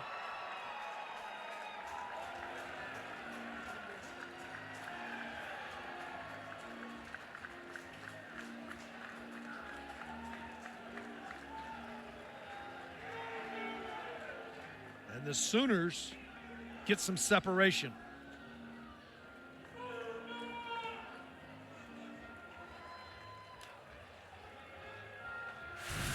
So Keith, when they say drop the head, this is exactly what it looks like. Ball down in the zone. You see J.D. Quinn knows exactly his reaction. That was 109 off the bat, an absolute rocket. Have a night, Mr. Taki. Taki just absolutely crushed that ball. Harris steps in. First pitch in there for a strike. And a 3 spot for the Sooners here in the top of the 6th.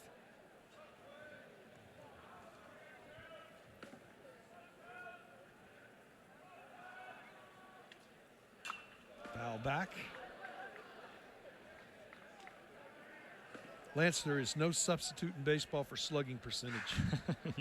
When you can drive in or run with no matter where they're at, and you can drive yourself in, you're right. You're going to get an opportunity every day of the week. Well, 6 hits in the game, 3 of them for the Sooners have been extra bases, and 2 of them have left the park. And when you talk about doing it with guys on base, right, it makes it a lot easier. And then you have a guy on the mound who you believe is, could be the best right-hander in the country. You spot him a 5-1 lead, you feel pretty good.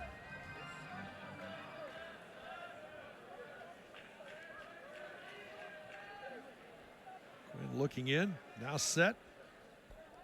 The 0-2 again to Harris. Just gets a piece of it.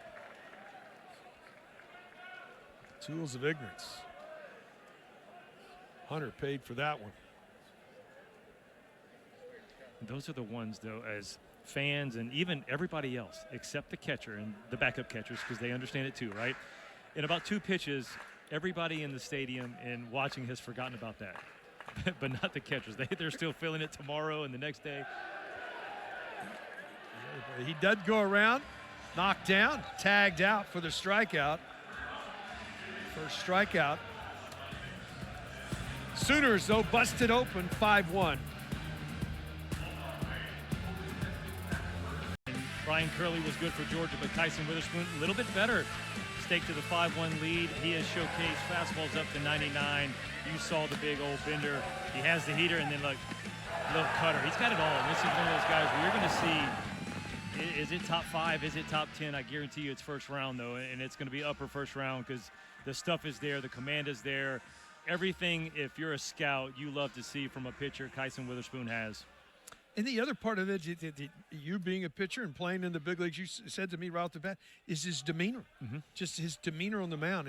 He gets the ball, gets ready to go, and attacks. Well, I was always taught if somebody walks up to the game and they haven't been here, right, they don't see the score, they see nothing, they just walk up and they see you, they shouldn't be able to tell you're up 5-1, you're down 5-1, it's the longest inning you've ever had. Like, you should just be that kind of pitcher to go out there and, like, let nothing phase you, because this game, even though pitching is not as much of a game of failure like hitting is, you're still going to have things go against you that you can't control. And if you control what you can control and go out there, and that's exactly what Tyson Witherspoon's done. I mean, he's going out there and just continue to pound the strike zone. He started off the game 9 of 10 first pitch strikes. He's getting ahead, staying ahead, and putting guys away. He's got to face the top of the order here now. The 75th pitch of the ball game coming. The 1-1. Just misses inside. That third time through the order. I always felt like it's the toughest time through the order.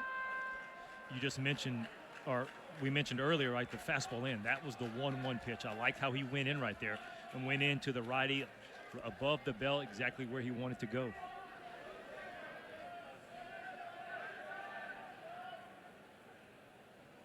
Goes back with the cutter. So if you look at it going, hey, that, you know, he fouled it off, everything looked like he was right there, but the pitch before that ties his hands up, even though it's a ball, but it puts in that hitter's head that he will come in here, and he's coming in with good velocity, so I got to be ready. And even though that pitch, the cutter wasn't quite on the black, he gets away with it. The 2-2 to Branch. Crushes it to left. If it's fair, it's gone. And it hooks foul. Tried to come back in there again. Good hitters. Good hitters are still going to get the barrel to it sometimes. That's right. And the ball's, it's in, but it wasn't fully in. But sometimes there's pitchers, you know, like, hey, if I get it this far enough in, he's going to have a hard time keeping his hands in and keeping it fair. And it looked good off the bat, but you could tell it was hooking. The 2-2 again. Foul back at a good at bat here. Kobe Branch. 4 at bats left for the Bulldogs. First game of the opener at home. They've been on the road a bunch. Played a lot of good teams. This team's not going to lay down and quit. Oh, absolutely not. Well, it's a lineup that believes that they're a bloop, a walk, and a blast to get right back in the ball game. And when you're talking about a team that's hit 106 home runs so far this year, that can easily happen.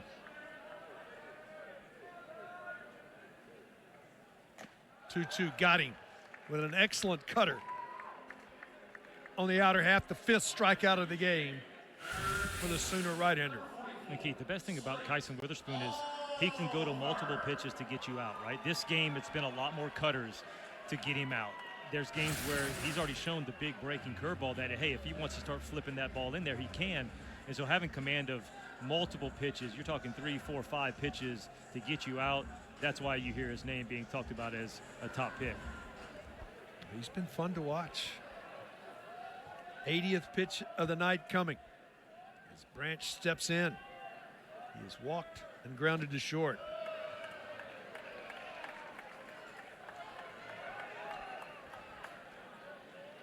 Actually, it's Alford. Branch was the strikeout victim. Another thing scouts like to see. This deep in the game, 80 pitches and still hitting 98 on the gun.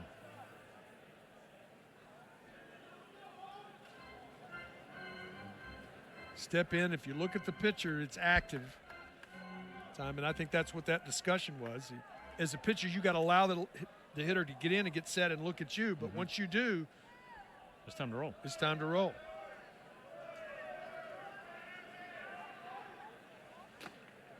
Breaking ball, behind in the count. That'll freeze you. The old backup slider that you always hear people talk about. Hey, best pitch in baseball. You can't control it. I can't hit it. But you can't. You don't know when it's going to do it. Right. You don't know when it's backing up, because the ones that don't back up, if it's those, you're asking, the catcher's asking for another ball. Good cutter that time.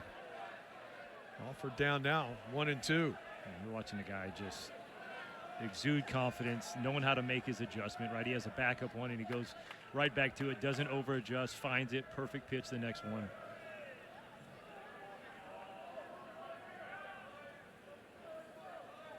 1-2, downstairs. And the count evens.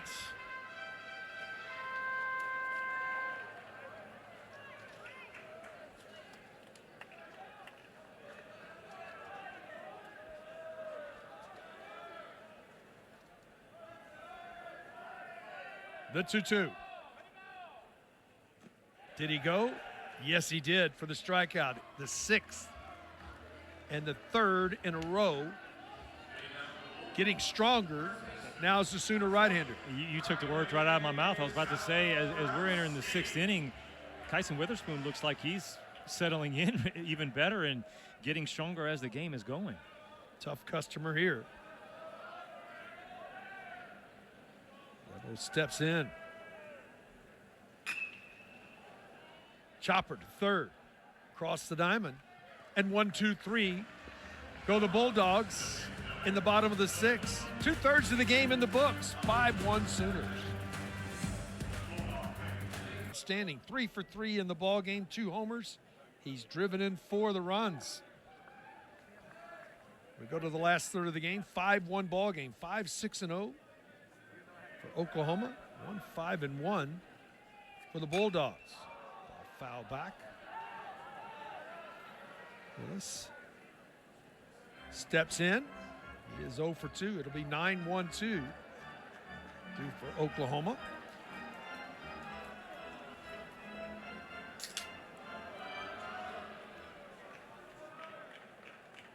TJ Quinn out for his second inning of work in relief.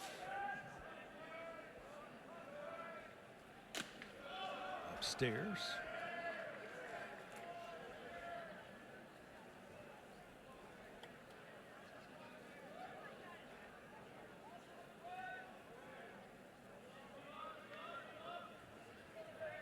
It's been such a well-pitched game for both sides. You'd say, what's 5-1, Keith? Why is it well-pitched?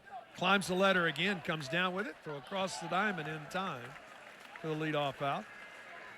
But we've had such quick strike with the solo homer from Georgia, and then the Taki's 2-run shots have come quickly and at bats. That's exactly right. They've come quickly, and you're seeing guys pound the strike zone, not too many walks. And the biggest thing is getting ahead, staying ahead, getting guys out. And that's what Coach Johnson, Wes Johnson, talked about in his interview is, hey, like, this is how you pitch a ball game. And you're right, though, even though it is 5 runs, it's been 2, really quick home runs by Taki with men on base. And other than that, they haven't really had offensive production. Campbell steps in. He is 0 for 1. He's walked twice. Senior left fielder. Ball in the dirt. There's no dirt here in the turf. Let's just say that was a worm killer, but there's no worms in that synthetic turf. I'm going to say they did a great job with the turf.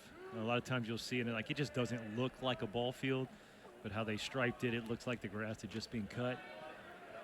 The brown is the perfect color when you look at it. Sometimes you'll see the brown be a little different. You're like, that just doesn't look right. Sometimes it's a little too dark. I love the Bulldogs on the other side of the foul line. The 2-1. Laced into left field. Nice piece of hitting there. Going the other way on a breaking ball. So a 1-out base runner for the Sooners here in the 7th.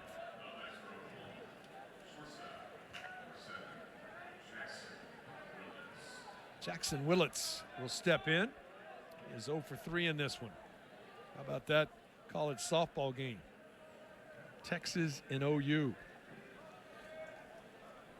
The SEC softball is really good too. Everybody talked about when Texas and Oklahoma were coming into the league, it was all about football, right? I mean, that was the big blue bloods that you think can bring it in. Well, it made baseball a lot better. But there's 2 other sports that it made really, really good. That's softball and gymnastics. Yes. So you're talking, especially when last year, Oklahoma, Texas finished 1-2, and you're going, well, we're bringing 2 guys into the conference, and they're the best 2 teams in the country. There's good softball. The 1-0. Laid off that breaking ball. Hitters count now 2-0. Jackson will step back in. Carmichael awaits on deck.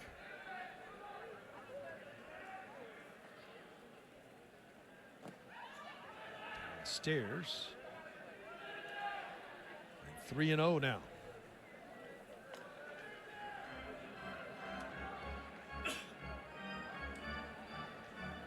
It is a humid night here. We started the ball game right at 70 degrees, about 90% humidity. Game was delayed for about 15 minutes to start the ball game. That catches the outside corner. And it's 3-1. for the Sooner shortstop.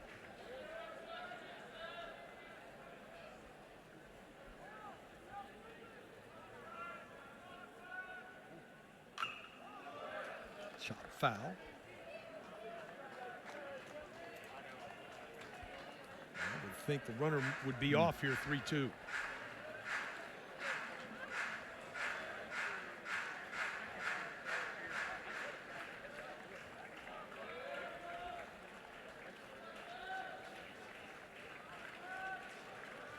A little bigger lead.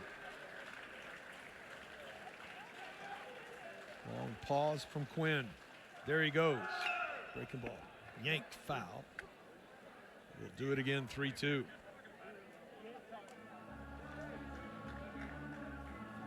see Coach Willits in that bottom right giving the signs. He's got the stopwatch. He's timing that pitcher every single one. Quinn's a guy that, you know, big, tall guy, lifts the leg high.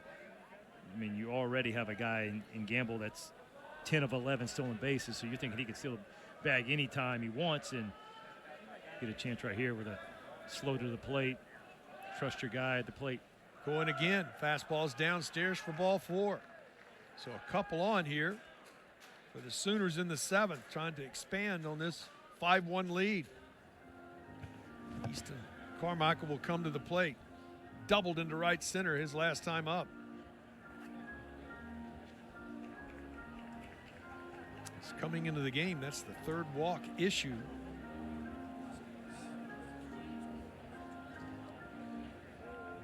There is activity in the Bulldog bullpen.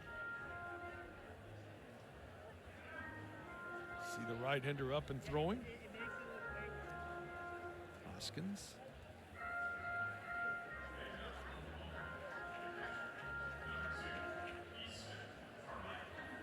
Carmichael will step in.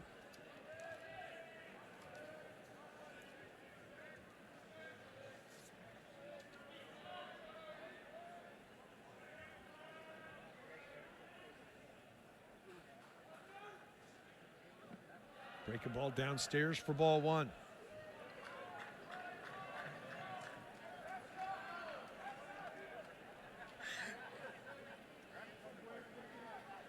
Sooners coming to the plate and getting ahead makes it tough to pitch when you're down in the count.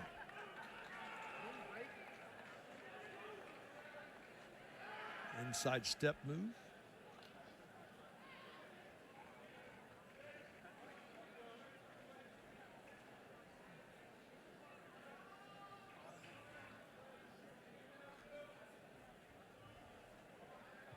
Carmichael ready to go.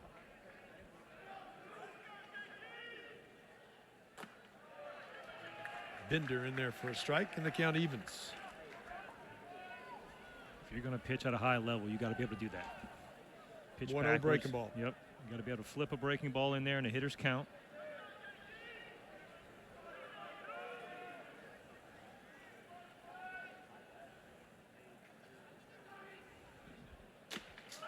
Just missed with the fastball. Stuff is really good. He just hadn't been able to command his fastball enough in the strike zone. That's where as pitching it starts, right? You think command the fastball, everything else becomes a little bit better. And if you can't command the fastball, then guys are going to start sitting on everything that spins. Off at the end of the bat, foul. Good location there. And the count evens at 2-2.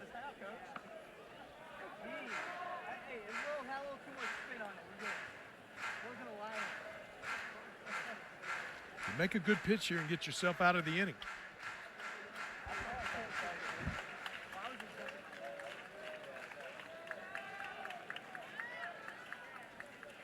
Quinn comes set, checks the runners.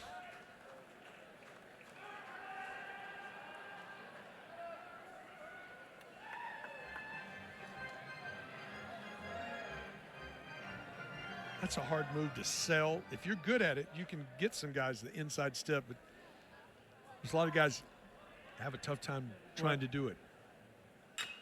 Chopped on the ground to third. Only plays across the diamond. Does get the out there. Carmichael runs really well. Does get the out. A nice play.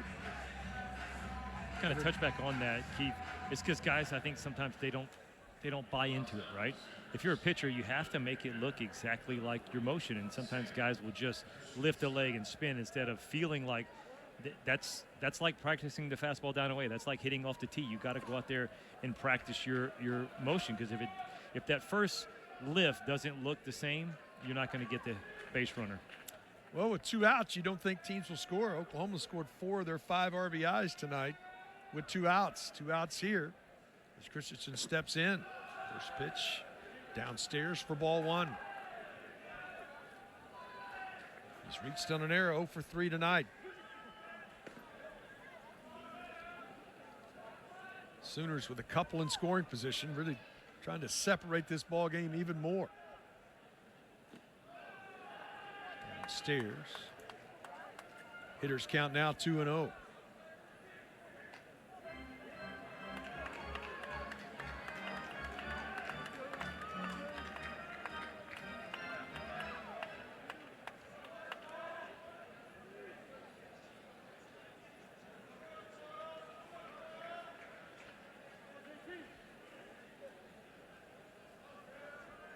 Quinn's 2-0 delivery. Breaking ball in there for a strike.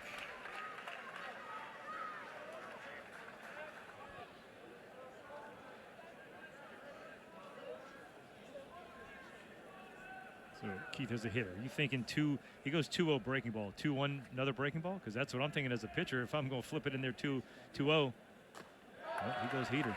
Well, there's not enough, this is just my opinion, not enough what I call doubling up. Right. I think I'd like double up fastball here. True. Because, yeah, he's thinking, okay, he showed what he wanted to get you out with, the curveball, because that's where he went to. Went to the breaking ball, did check and swing, and it's a full count. That's the old pitch caller in me. Right. Well, that's what I'm saying. I was just about to say the person calling the pitches will basically show you how they want to get you out early, right? Because especially when you're behind in the count, he's going to go to what he feels is the best, and that was a really good curveball. That was actually a better curveball than he threw 2-0. So a nice job for Sam Christian taking that one. Breaking ball dropped in there for the strike and the strikeout. And Quinn gets out of the inning. 7th inning stretch time. Sooners up by 4. Ballpark. I actually love this. I mean, the last time I was here was 2002. This is all new, obviously, and look at those seats behind home plate. That's some quality seats. Outstanding facility here at Foley Field. First pitch misses upstairs. Burnett will lead it off. Tyson Witherspoon has just been spectacular. His 87th pitch of the night here in the 7th. Shot foul. And the count evens. Tyson Witherspoon's been up to 100 once, went over 100 one time against Mississippi State back late March. He went 100 at LSU in April, but it's been 90 plus almost every single outing. It actually has been 90 plus every outing. So this is a guy that is the workhorse of the staff. You heard Coach Skip Johnson talk about how great leadership, not just of how he acts and how he handles his business, but also how he takes care of the younger guys and teaches them the way, shows them how to work.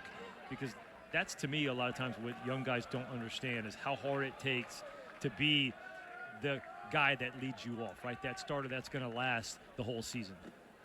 Great breaking ball. Comes up with the strikeout, his 7th of the ball game. That's that slower of the 2 breaking balls. Flipped it in there and had him way out in front. Yeah, we've seen it at 80. This is 78-mile-an-hour curveball, and you see how far out in front. And that, to me, is the mark of a good pitcher. You see the breaking ball in the zone. It doesn't bounce. You get the swing and miss. But he's adding and subtracting with multiple pitches. It's not just, okay, he goes fastball and then he slows it down with a changeup. He's throwing a harder breaking ball. He's throwing a slower, a bigger breaking one, a tighter one. And, I mean, the hitters don't know what to expect. McCarthy steps in. Well, hitting is rhythm and timing, and he's disrupting that. Big time.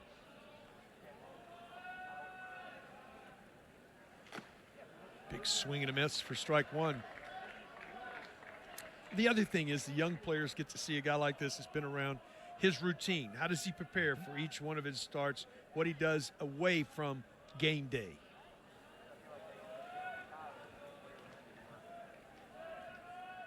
The 0-1. Hit pretty well to right, but playable. Over. Giving way to walk. It's Harris. And that ends the inning. Saturday, we'll have a baseball triple hitter on SEC Network. 10th ranked Georgia will take on 14th ranked Oklahoma right here at noon Eastern. Then number 5 Arkansas takes on Florida, and then we cap the day with number 9 Vanderbilt and number 23 Ole Miss from Oxford. All of that coming SEC Network on Saturday.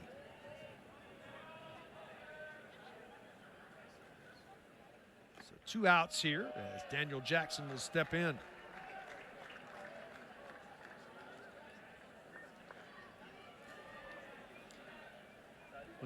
To add on, Keith, what we were talking about, it's anybody can watch how a guy's going to react after a game like this, right? Yep.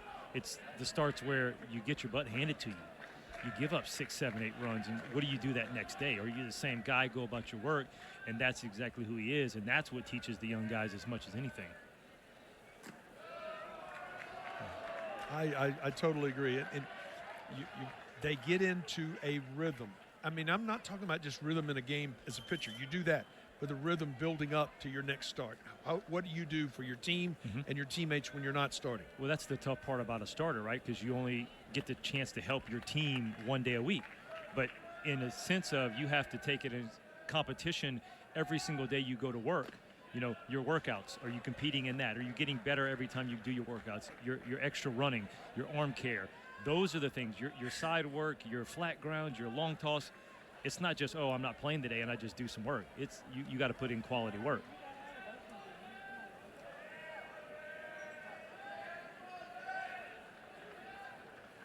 Chop foul.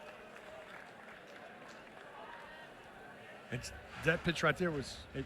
I saw the dugout chirping, and Kyson Witherspoon's on the mound like he's looking to the dugout. The Georgia Bulldogs were chirping a little bit. Next pitch, 99. Every fastball after that has been pretty much 98 or 99. So there's something in there, and you're talking, this is the 96 pitch. He's still pumping that kind of noise. The payoff here, 3-2. Upstairs for ball 4.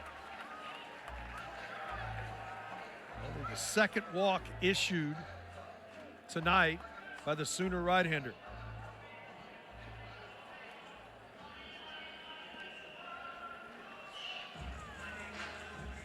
The guy that's seen the ball and had the best night is coming to the plate. Trey Phelps has homered, lined the double into left center. 97 total pitches. Go back to that 3rd inning as Phelps came to the plate.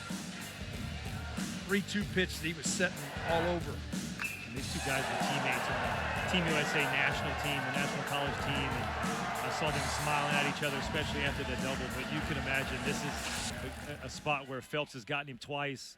Kyson Witherspoon wants to get him back. Tied him up. Chardy on that fastball. Wants to get some. The bat came out of his hands. Trying to get some spray stickum. The way he's been hitting, this is a spot where you put a ball in the gap, you score a run from first, you're able to drive one over the fence like you did in the first one, you got a ball game. Yeah, and the bullpen is up and tossing for the Sooners.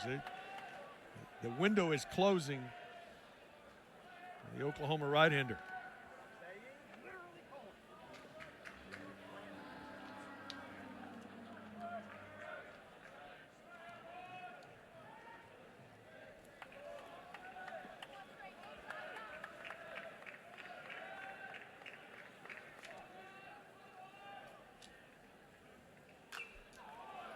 Straight back.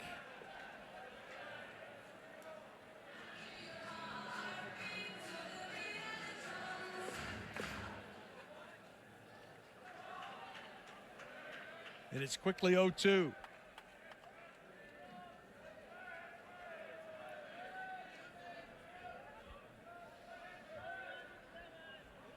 100th pitch of the night from Witherspoon. Slow breaking ball, chop foul. My partner looked at me and told me in between he thinks he's going to go to the slow breaking ball. That was a good call. It's only the third one he's thrown tonight. I know. He left it a little bit up too, because he had him.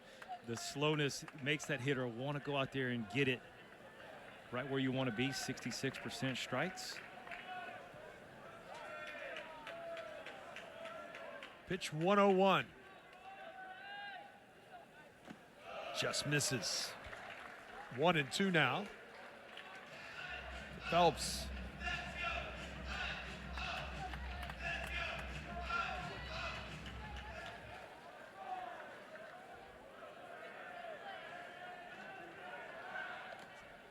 Throw over.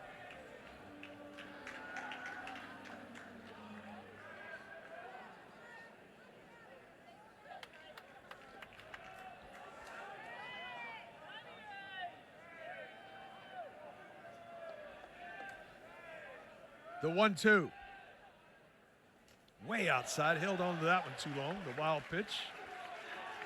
Jackson down to second base. I'm telling you, there's a different battle going on, right? We're seeing the battle of Oklahoma versus Georgia and pitcher versus hitter, but this is summer teammates versus each other.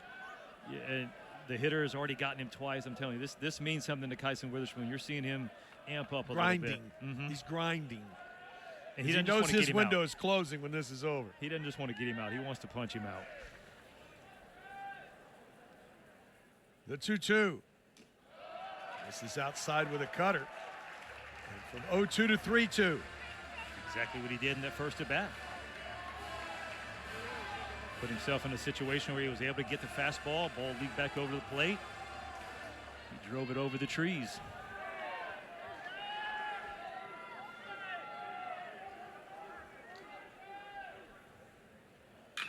Chopped on the ground, foul. It's a good at bat. This is a fun battle. A game is 27. You got to get 27 outs, but there's 27 battles to get those 27 outs.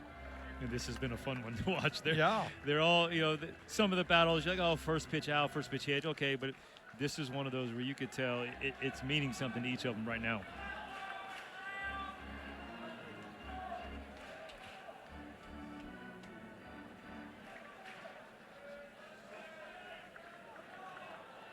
Pitch 105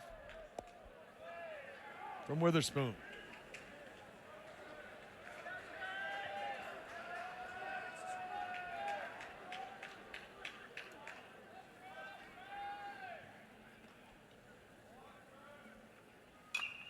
Foul back. Nothing comes easy. Fifth foul ball of the at-bat. Ninth pitch of the at-bat coming.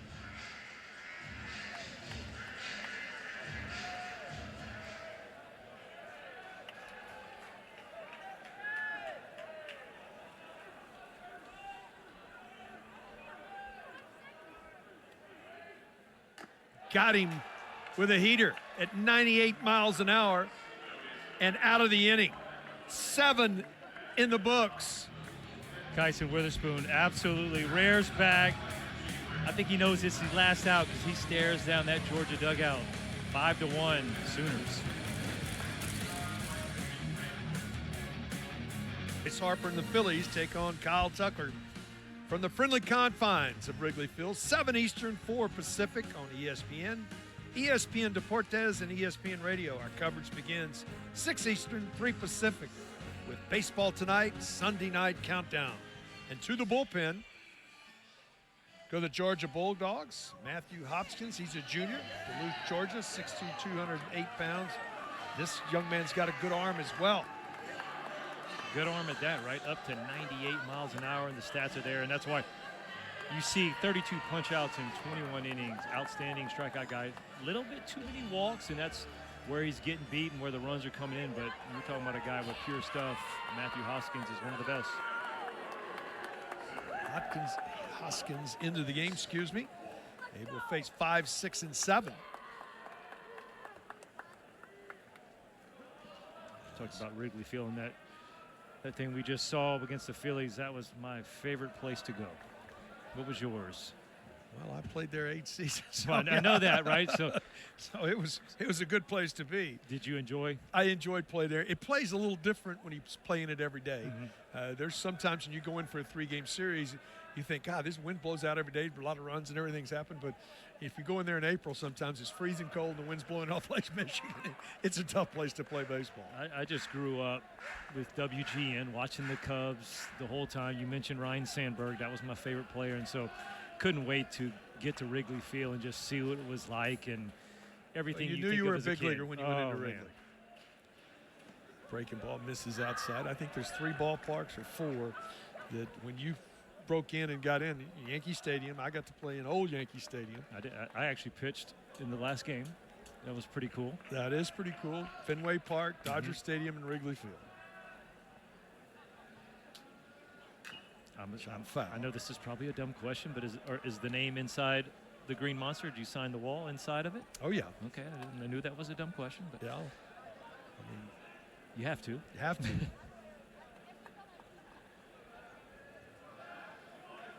How about the Cubs this year, though? Leading the Central Division. Off to a good start. Fouled away. Back out of play by Walk. 1-2.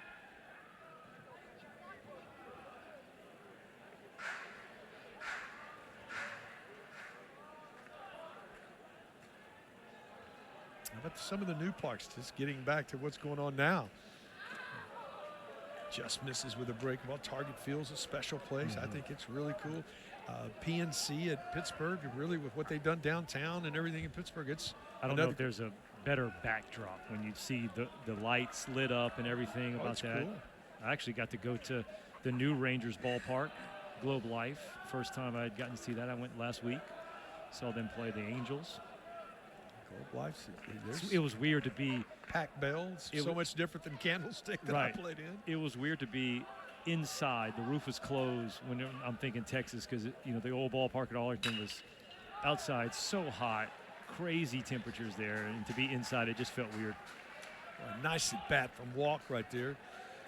Fought off a bunch of pitches and then just laced a 97-mile-an-hour fastball back up the middle. That's a good quality at bat.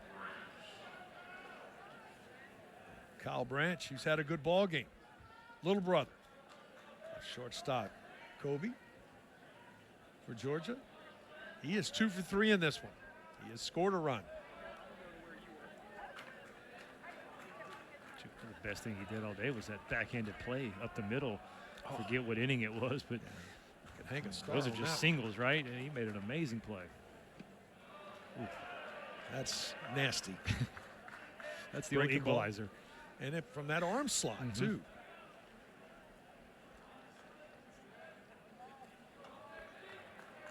Steps back in with an 0-1 count.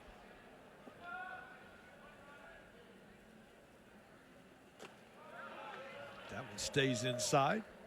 Count evens at 1-1.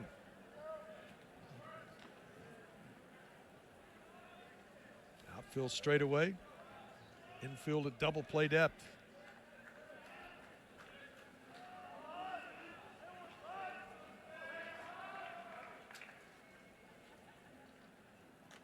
That ball gets away. Down to second base is Walk on the wild pitch. 2 brothers in the ball game. Lovejoy, Texas. Little brother's got the upper hand right now. Little brother's out to prove. He's proved big brother. Hey, I can play too now.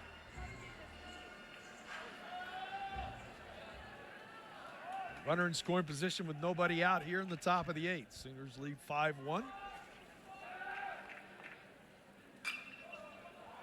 Nice effort that you could see that effort to try to go the opposite field and move the runner. Offensive baseball, Lance, sometimes it's not about hits. It's about moving the runner. We're just playing and the getting game. the runner in from third, little things. That's right, playing the game the right way, right? Doing unselfish things that help out the team. Productive outs. Did he go? Yes, he did.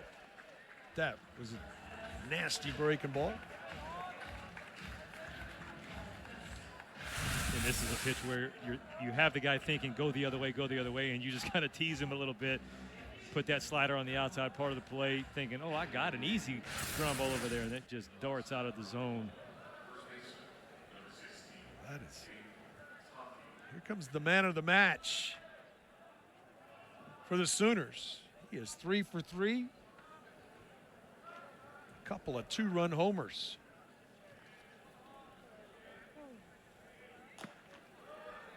First multiple home run game of the year.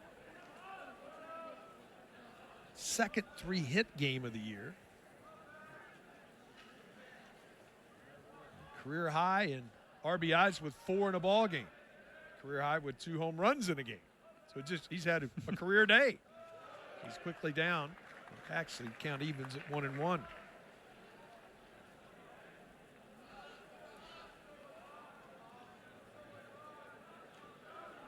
Steps back in.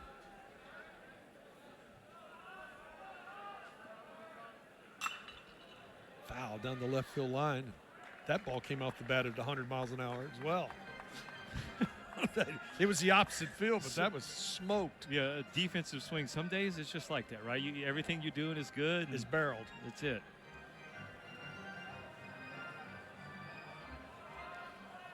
And for Oklahoma, every time he comes up, there's been on base, and it seems like he comes through, and that's why it's a 5-1 ball game. Sooners up. The 1-2. That ball in the dirt. What a job of anticipation. Boy, Walk can really run. He anticipated that. As soon as that ball hit in the dirt, he was off. And you have a team that wants to run, likes to run, but again, it's good base running. It's IQ, seeing that, like you said, the anticipation of seeing the ball down and reading the dirt ball. And it's tough because on that turf, catchers can pick that ball a lot easier as opposed to the dirt, but they're still getting good jumps and getting that extra base, and now it gives the opportunity to score a run without getting a hit. Infield is drawn up for Georgia. The 2-2. Chopped on the ground. Walk coming to the plate, bobbled by Burnett. And in to score is Walk. 6-1, Oklahoma.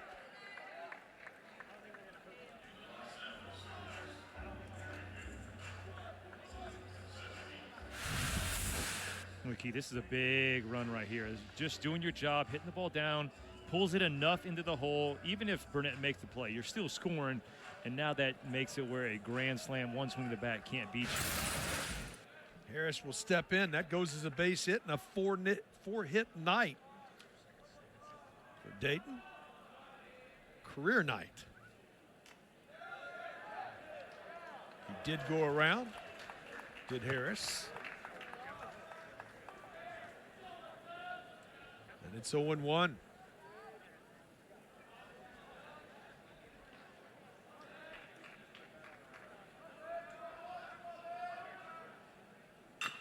Chopped on the ground. Going to be tough to get an out. In time to get Harris. That was a fine play. Or Burnett that time to get an out.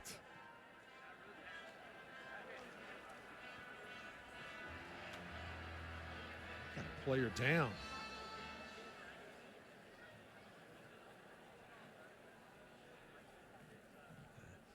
Guy has a career night, hits 2 homers. It must have been an odd slide at second base.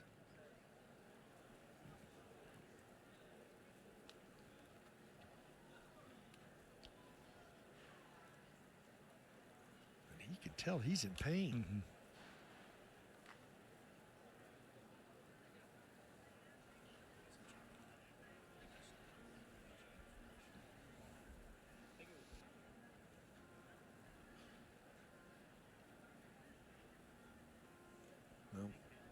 One of those scenarios where you're trying to go to second base. Mm-hmm. You're dodging. He was having to dodge.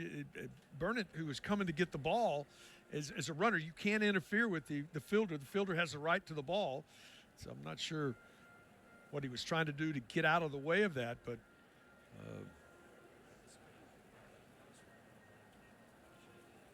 we'll get a chance to see a replay with a pretty wide angle here. You can see he was trying to, it was actually, he just was sliding, and I think he slid by the bag, and I think when he pushed off to get back to the bag is when the injury occurred. Yeah, because he slides and it doesn't look like he does anything, but in the moment he goes past it, you could tell he was trying to get up. And he's going to have to come out of the ball game. Not putting much weight on that right there.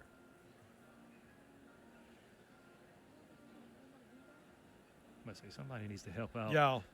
Miss Melissa Hampton, the trainer, she's outstanding trainer, but she's like, yeah, this is a little tough for me.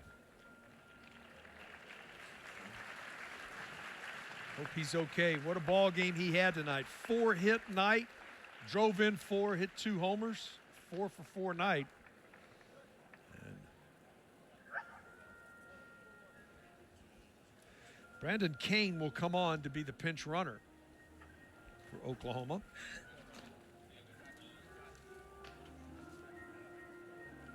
Kane is a infielder by trade, 5'11", 175-pounder.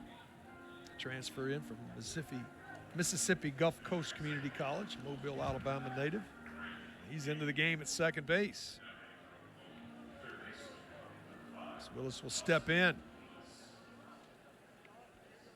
0 for 3 on the night is Dawson.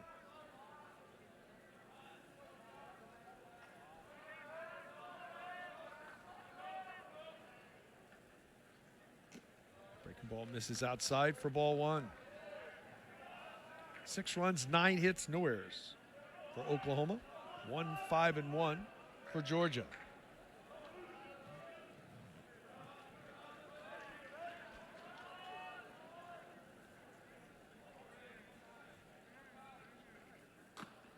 Challenged him, threw it by him. Count evens.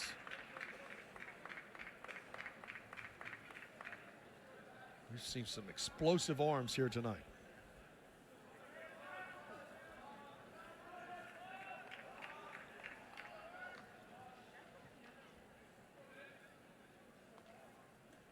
Breaking ball.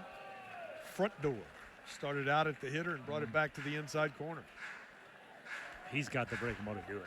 It's got, you know, when you talk about the sweeper, he's got one of those where you can front door that to a righty a lot more often than he probably does.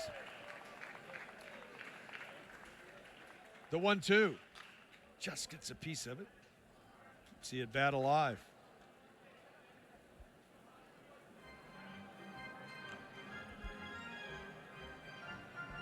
So 1-2.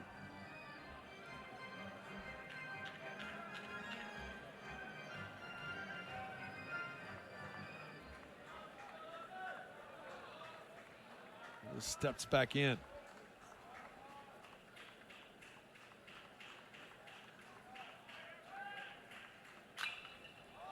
Popped up. Back into the stands. We'll do it again at 1-2. We're into the 8th inning in this game. We've had very few, if you think back, partner, we've had very few foul balls tonight. That tells us guys got good stuff on the mound. The foul balls have been little things around home plate. Right. Nothing up in the air, nothing just missed. Kyson Witherspoon, what do we have, 15 swing and misses? Yes. Breaking ball misses outside. I would think that the Sooners will be going to the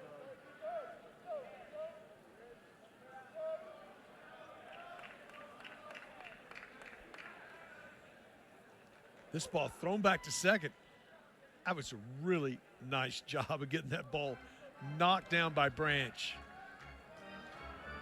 Well, he couldn't see it. Right. The runner's right there, so he's just giving his body up to knock it down. With the new rule where you have to make the throw, right? You can't not make the throw, because a lot of times you could just do that. All right, the guy wasn't going, you just wouldn't throw it. You don't have to throw it to second base. But now,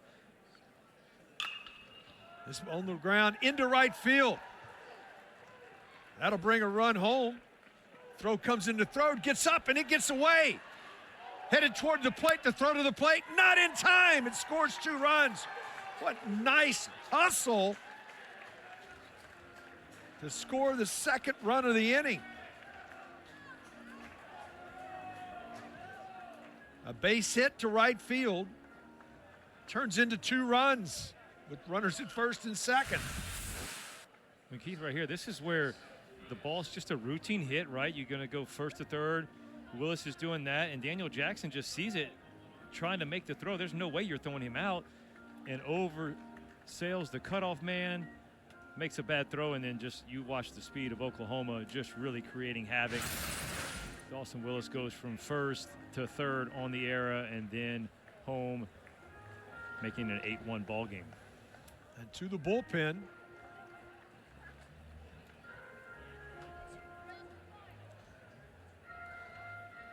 Eight 1 now. Oklahoma out in front. We'll give you the new pitcher when we come back. Where? For this part of the country, important.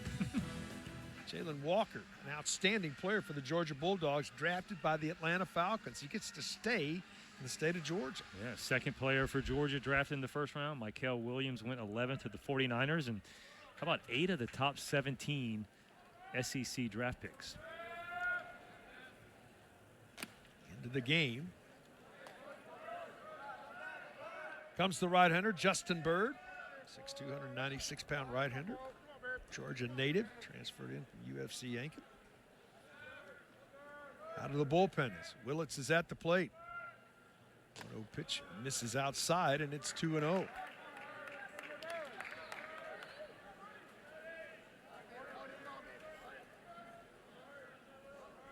See the numbers on the night. The Sooner shortstop 0 for 3 with a walk. The 2-0. Skied to left. Coming on is McCarthy. Puts it away, and that ends the inning.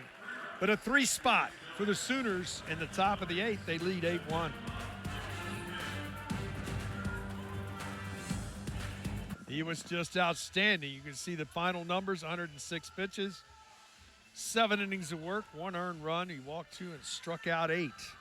And right there is his twin brother, and he said, you're going to see, for Georgia, you're going to see a lot of the same. It's the same type of stuff. Now, Kyson Witherspoon, his brother Malachi, velocity, pretty close. Kyson, like Coach Skip Johnson talks about, likes to be vertical. Malachi's more of the sinker, so he's looked to get a little bit more ground balls. And then the senior from Magnolia, Texas, the left-hander James Hitt, transferred in from Texas Tech. He's a senior. This is his 19th appearance on the year. See a great ERA with 24 and a third innings of work, 26 strikeouts, only 8 walks. That's what you need coming out of the bullpen. Yeah, absolutely. You want to be out there throwing strikes. It's fastball, 89 to 94, slider, curveball, changeup, throws a little cutter, but sometimes it's just a fastball that kind of cuts a little bit as opposed to the big breaking one. But this is the guy that he is, the high leverage guy coming out of the bullpen, trying to get that ball to the closer, Mr. Crooks. Its first pitch is in there for a strike. He'll face Henry Hunter. 8-9-1 due for Georgia here. Trailing 8-1. 8-10-0 for Oklahoma. 1-5-2 for Georgia. Stairs. Count evens.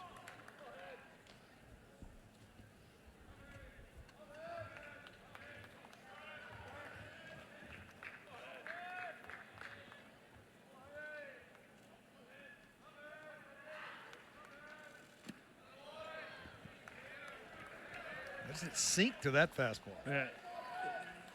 It's a lot of it's hard because it's fastball cutter mostly, almost 80% of the time. Important end of the game because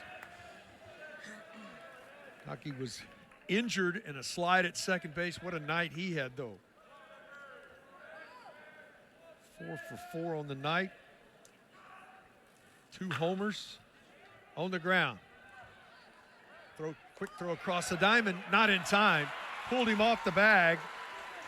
And you got a new first baseman in the game. The first play, he gets tested.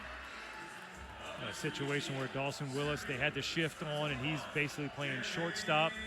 I thought that was a spot, too, though, Keith, where Horton didn't have to jump. See, that ball is basically at his neck if he's standing there, and if he's keeping his foot on the bag, he didn't have to worry about the tag. Yeah, he's just into the game. You know, it's one of those things where all of a sudden you're thinking over there, I'm not going to play and do whatever, and then you're thrown right in the game, and we have a tendency, all players panic a little bit. E5 on the throw. Swing and a miss by Obi.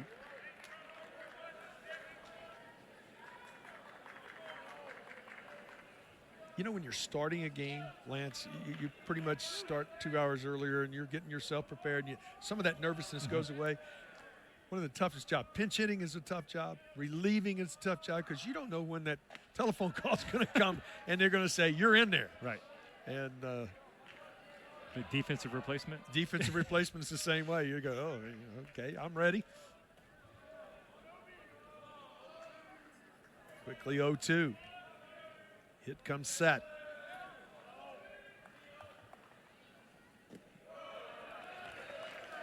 It's going back through the night. The great thing that Witherspoon, that's only the second batter that's reached base to lead off an inning for Georgia. That's, you get the leadoff hitter in an inning out, you've got a great chance of throwing up a zero. It's just tough to create offense when you already are down 1 out.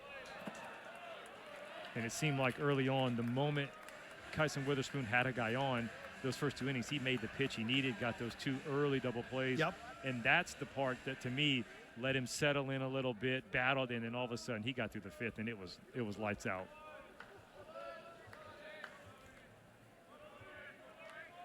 Obi steps back in.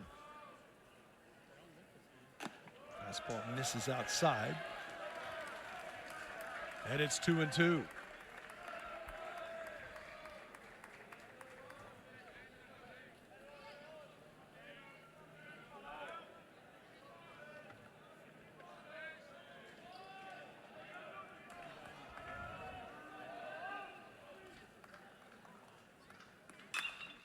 On the ground, into right field.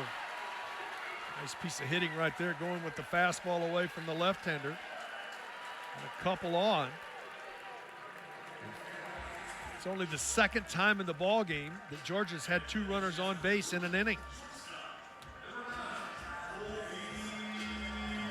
Exactly what you want to do. Get some guys on at the bottom of the order and bring up the top of the order with men on base and give your big RBI guys opportunities to drive in runs. And with a lineup like this, again, it's a 7-run lead. Now, don't be wrong. If you're Oklahoma, you feel really good, right? Because you have a really good bullpen. But still, if there's any lead that's not safe in a park that these Georgia Bulldogs love to hit in, it's this one, especially with the firepower that they have. Branch will step in. Older brother, 0 for 3. If you're just tuning in, younger brother's out playing second base for Oklahoma.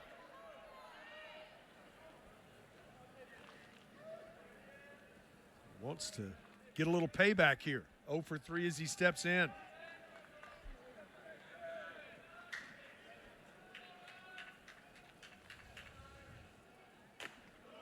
Just misses inside. Good location with that heater.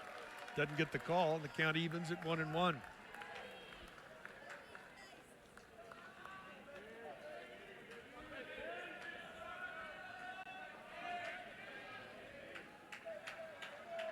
Bullpen up and tossing for Oklahoma.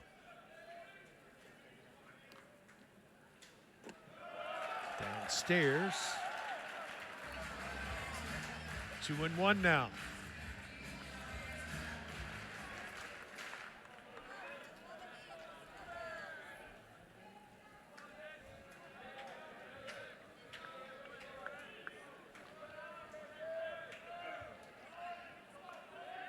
The 2-1.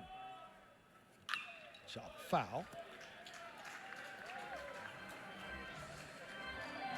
We'll do it again.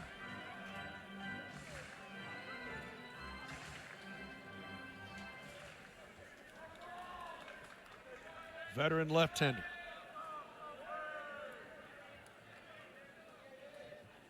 Branch steps back in.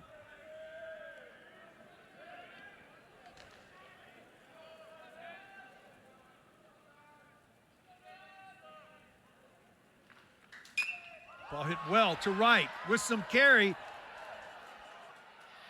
Just foul. enough out of the ballpark to right.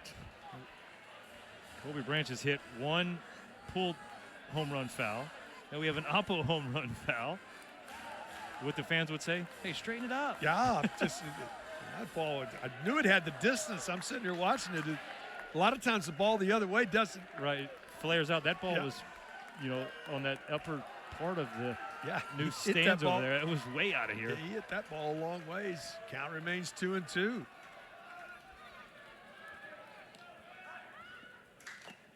Then changes speeds and gets the strikeout. Just enough off of that. You mentioned location earlier. Location, location, location. The one right before this was a cutter up. A little backdoor cutter, 88 miles an hour. This one, the location down a couple inches and gets the swing and miss. Big out right there for James Hitt. One gone here. 16 pitches into his outing.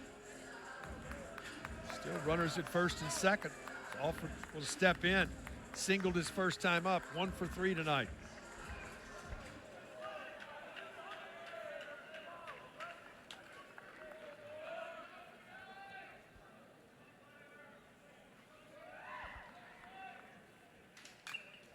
Good swing, fouls it back. One of the best run producers. Alford has drove in 44 runs, Lance, and scored 49 runs. Run production. When you see that from a guy that's hitting two-hole, you know that means you're getting good production from the bottom of the order like they have so far in this inning. And then, the run scored when you have the 3-4 guys having the years they're having. They're driving you in. But when you can have those kind of RBIs, you're getting those big hits as well. This ball hammered to short, bobbled. Can they get an out? Cannot there. Bases are loaded. Willits did everything he could do. He kept it in front of him. He can't hit it off his chest. That was a rocket right at him. Yeah, Slade Alford. This is 110 off of the bat, and then it hits the wet turf. Just skips right off of Jackson Willett's chest. He had no play either place, right? I think he made his best option to try to flip the ball, but nice base running by Devin Obie to get there to make it where, hey, he's not going to get that easy out. And now it brings up Rylan Zaborowski with the bases loaded. Man, it's got great power. It's driven in 55, loaded with one out. Rifle down into the corner. This is going to go for extra bases. This is going to score 3. And it is an 8-4 ball game.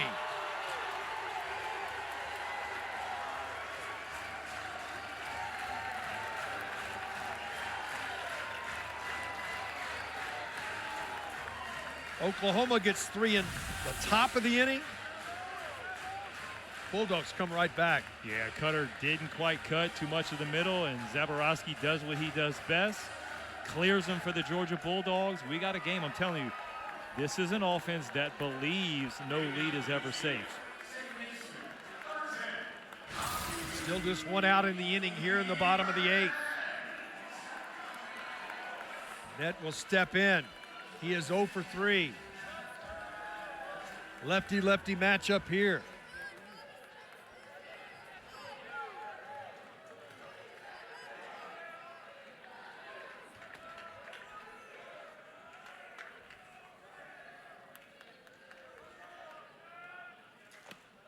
First pitch in there for a strike. Bullpen is active for the Sooners.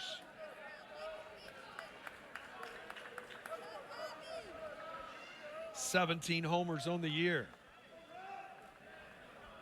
for the Bulldogs second baseman.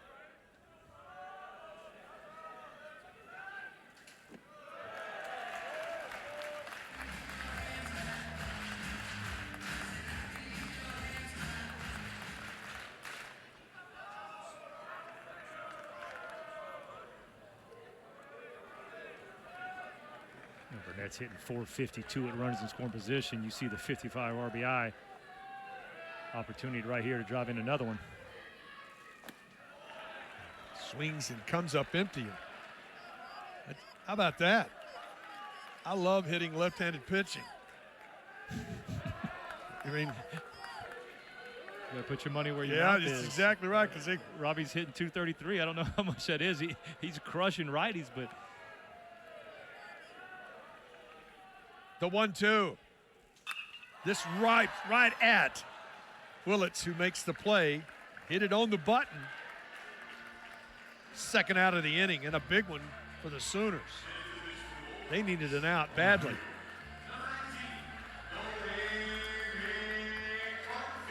what's crazy how you talked about getting the leadoff guy out, right? That's what Kyson Witherspoon did a very nice job with.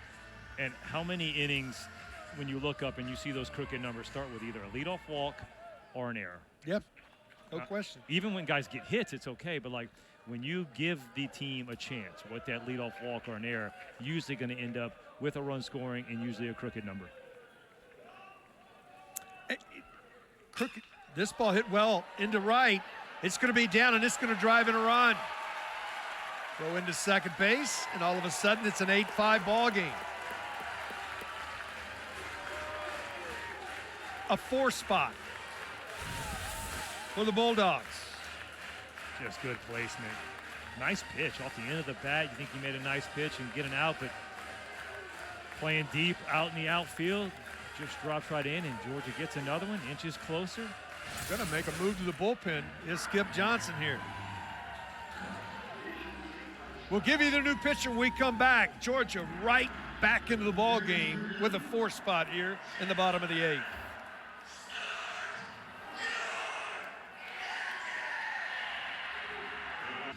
Well, a 4 spot here. To the bullpen go the Sooners. Yeah, Jason Bowden, 25 innings out of the bullpen. A lot of punch outs. The hits, though, a little too high. Love the strikeout to walk ratio. Fastball is going to be up to 96. Mixes in cutter, slider, curveball, change. When you're talking about, though, he is a predominantly, especially to lefties, fastball changeup, to righties, a little bit of fastball slider. 8th batter of the inning is Daniel Jackson will step in with a runner at first base. And now what is an 8-5 ball game. First pitch, fastball, as you talked about, mid-90s for strike 1. Opponent batting average 299 off of him. Goes up a little bit with runners in scoring position. He's got the job right here to just keep it where it's at. Get out of the inning. Slider, did he go? He did not. And the count evens at 1-1.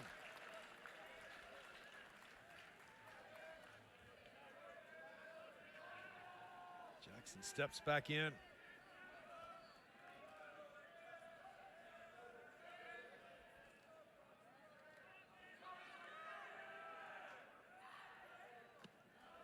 Side. And it's 2-1. You know, Daniel Jackson wants to make up for that errant throw he had. That was that the, I think that might have been the 8th run. That's the last run Oklahoma scored. So that error allowed Oklahoma to extend that lead to 7, and now Bulldogs have fought back. This ball on the ground is short. Go to second, short way, and gets the 3rd out of the inning. We go to the 9th. It's now an 8-5 ball game. Knows you get 3 and sweep, you're sitting at 13-8, and most people believe at 16 wins in conference, you're getting a chance to host. That's kind of the number that everybody's shooting for. Break off the end of the bat, one of those unusual spins, but do get an out on it. Just to finish that about hosting, you look at that. A lot of SEC schools in there, but you look at Clemson at number 2. Oregon State's got a really good ball club. Even though they don't play in a conference, there still should be a top 8 national seed. At least, in my opinion, right now, they're one of the better teams in the country. Yeah, when you looked at that, it was basically ACC, SEC in the top 11 outside of Oregon State. It was filled, I think it was 7 SEC and 3 ACC and Oregon State, which is obviously a place you don't want to go out there and play in Corvallis, Oregon. Outstanding baseball, just town. Love their Beavers. Since steps in. He is 0 for 4 in this one as he steps in. Momentum definitely in the Georgia dugout right now. If they can throw a 0 up here, they're chasing 3 in the 9th. In the bottom. This ball just misses. If you're a college baseball fan, and I'm a huge fan, this time of the year is great because it's all the speculation. Where's everybody going to be? That's our version of bracketology. Yeah, that's exactly it. Chopped on the ground. Who's in? Who's out? And those hosts are so important because those top 16 all get to host a regional. And that just makes it good. And then the top 8, if they make it through a regional, they get to host the Super. That's right. And if you look at most of those schools that are up there and you look at their series records at home, it's usually winning the series at home. So that's why you want to put yourself in a position to be able to host not only the regional but the Super Regional, thinking if you get an opportunity to play a Super Regional at home, you're probably making it to Omaha.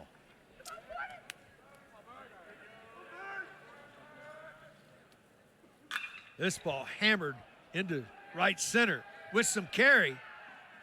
Off of the top of the wall, hits the very top into second base with a sliding double. You can't hit it any farther in this ballpark, and that is the 7th double of the year. Well said right there. You definitely can't hit it any further. How unlucky is that for Sam Christensen?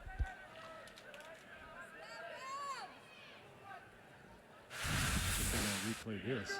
Looks like Oklahoma wants to. And this hits directly on top of the fence and shoots right back in. Oh, that very easily could have gone the other direction. They may want to review this to see if it hit them outside of the fence. This is something they may want to review. Skip Johnson comes out and says, I'm going to use one of my challenges right here. No, you can't take them home. I can't, discuss this. Great view.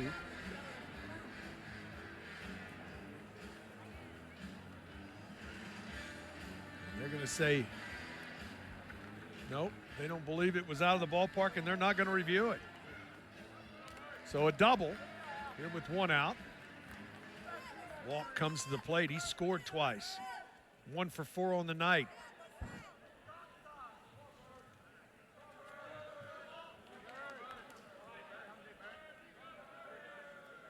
Richardson from second base.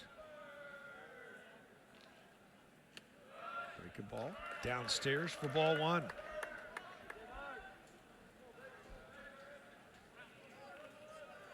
Just to finish out our talk about regionals and supers, the last thing is these teams in the SEC, you think you made a good point. 30-game SEC schedule. You found a way to be 16, win 16 games in the SEC. You got a great chance of hosting. Well, and they also believe, you talk to all these coaches, they believe that the 10 weekends of conference play basically set them up because it's almost like 10 super regional weekends. Now, they're playing a really good team Right. every week. Nice job, Redder, getting over, fielding his position. Moving up to third is Christensen, so 2 gone here. For Branch, 2 for 4 on the night. Kyle Branch will step in. He singled and scored. Singled and stranded at third. Grounded out and struck out.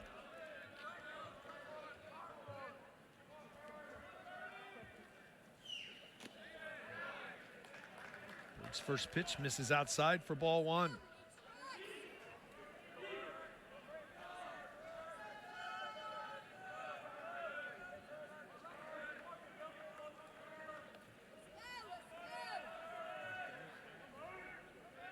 The 1-0. Good hitters count now, 2-0. Situation where I'm not saying you're pitching around. You got an open base. You got a guy on deck that hasn't, in Horton, that hasn't had an opportunity to hit yet. So not as comfortable as a guy like Kyle Branch. So you're being smart right here, 2-0.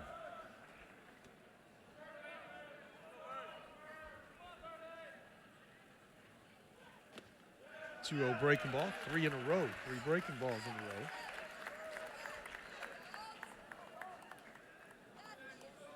Branch family.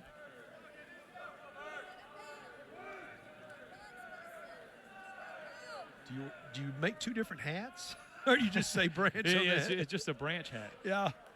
The uniforms are split. Oh, yeah, the branch, and you got OU on one side and UGA on the other.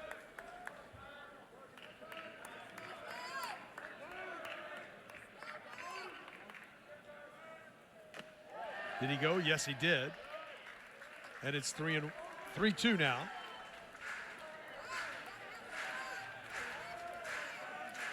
I almost feel like you get that momentum changed if you can find a way to come up with a run right here if you're Oklahoma on the other side.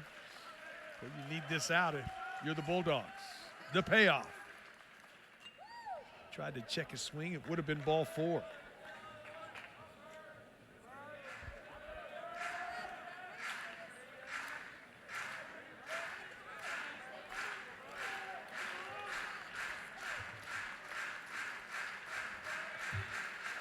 Steps back in.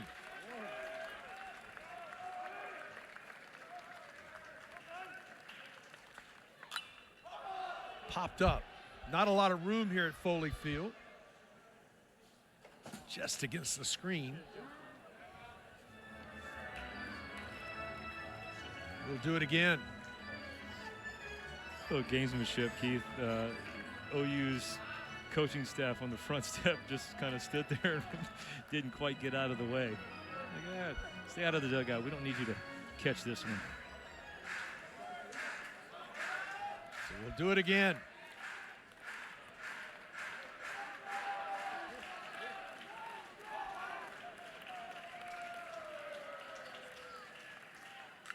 Just gets a piece of it again on another breaking ball.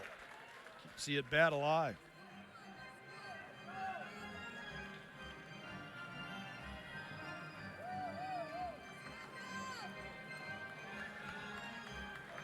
Set to go again. Likes the second ball, 9th pitch of the at bat coming.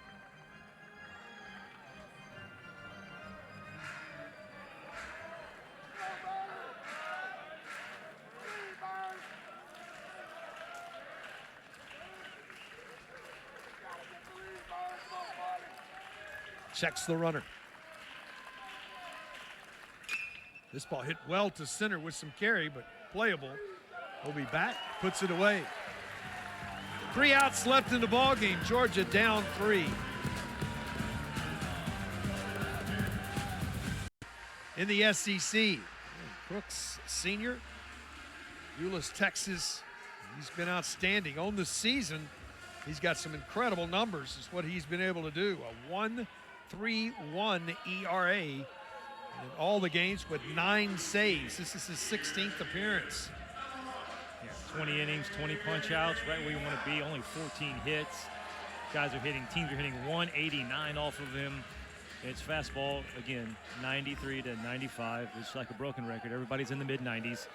Mostly fastball, slider. Mixes in the changeup every now and then to lefties, but you're going to see a lot of fastballs and a little bit more of the side angle, so he's going to be using some sink. First pitch fastball in there for Phelps. He's had a good ball game. He's 2 for 3. He's homered. He's doubled. 7-8-9 due for Georgia here in the bottom of the 9th. Hardest outs to get. 25, 26, and 27.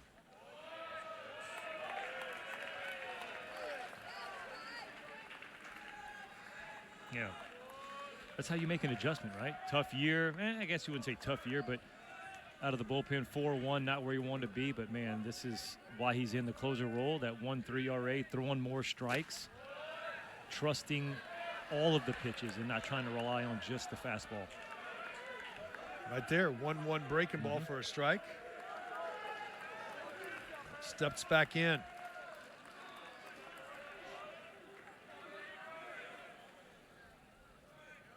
Cook set. Got him with a slider for the strikeout. Boy, ball hit. Quick bite to it. Yeah, some of these days where it's just sharp, right? Looks like it's a fastball on the outside part of the plate. Right when the hitter starts to swing, that's when it starts to make its little turn off. You get that tight slider. It's tough to lay off of. 10th strikeout of the ball game by Sooner pitching.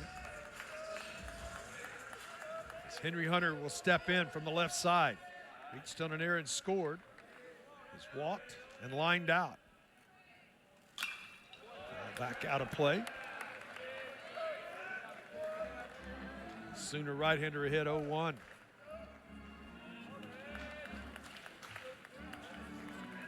Keith, what's your thought on that as a hitter, right? I was always thought interior, the tying run you take till you get a strike in that last inning, right? Great story. I'm late in my career. Go to get traded to play for Sparky Anderson and the Detroit Tigers, and the first thing he says to me is, he says, we play a special way here. And I said, Coach, what do you mean? He said, if you're not the tying run, we're taking a strike in 8th and 9th. And I said, that's the way I've always been taught. Right, that's the beauty of being that closer. You know, especially in a situation like this, right? It's still a safe situation. That's why Crooks is in the game. And you're thinking, hey, you throw that fastball pretty much middle just because you know these guys are going to be taken.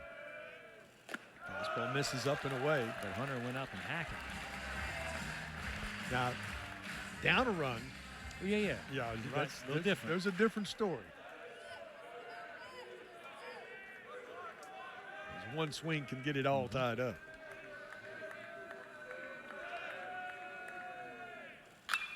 This ball skied a mile high, but it'll stay in the ballpark.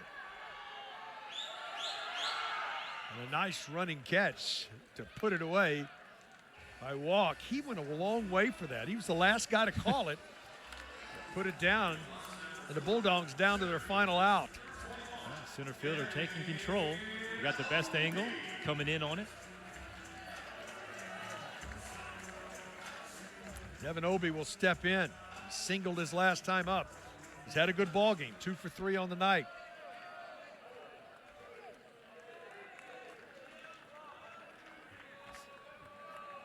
He steps in. Fastball outside corner with some giddy up on it. Mm-hmm.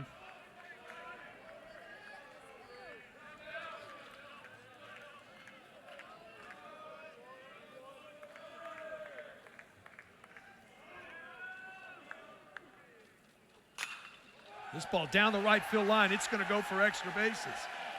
Obie rounds first on his way to second with a 2-out double. 5th of the year for Obie. And back to the top of the order.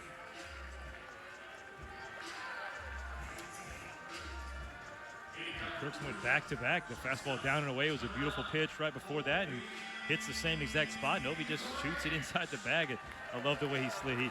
He made sure he was not sliding past second base again. 3-hit night for Devin. Back to the top of the order. For Branch, who is 0 for 4. It's been a tough night. Love to keep the game going right here. An 8-5 ball game.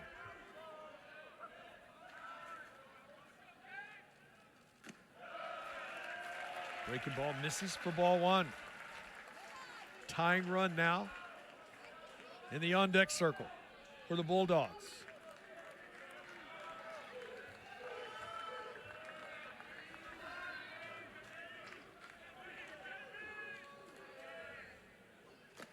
Challenging, threw it by him. The count evens at 1-1. And see, this is what you're talking about, right? If you're not the tying run, that's 2-0. That's a fastball up out of the zone. You take that, you're now 2-0 because you got to do anything and everything you can to get on to bring up that tying run. Ball back. Georgia again down to their final strike.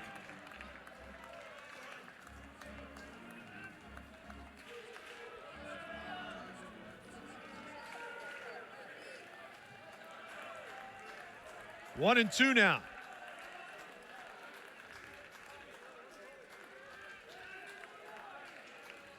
Crooks set. Chop foul at the plate. Branch lives to see another pitch.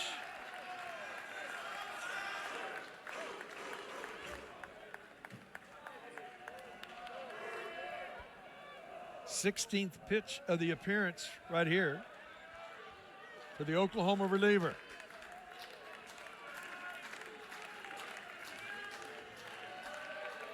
Comes set. The 1-2 again. Down and away. And it's 2-2.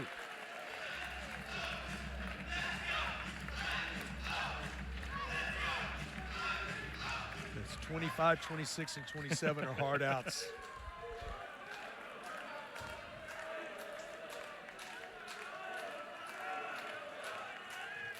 The 2-2. Slider just misses. And the count is full.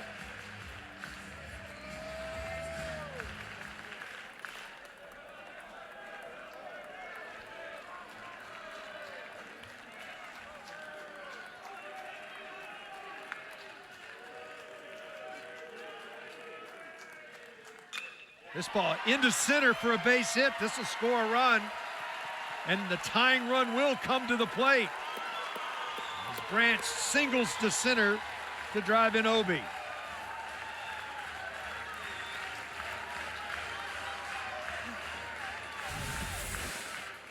Nice job right here by Kobe Branch. That's a ball out of the zone. That might even been ball 4. It goes out, gets it, shoots it into center field, and just pass the baton on to the next guy. Slade Alford's a guy that we mentioned last series was hot.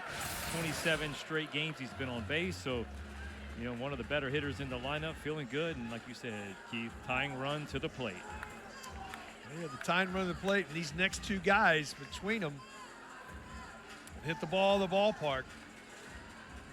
Alford has had a big night. He's 2 for 4. He scored a run.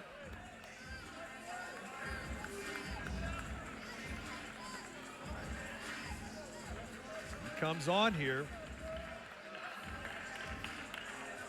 with Branch at first base.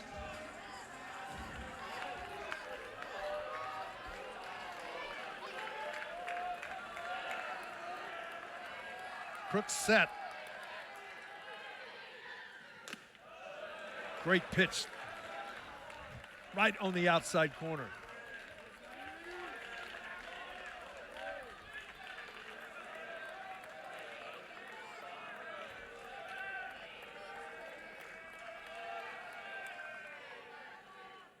This ball hammered down the left field line, but hooked foul.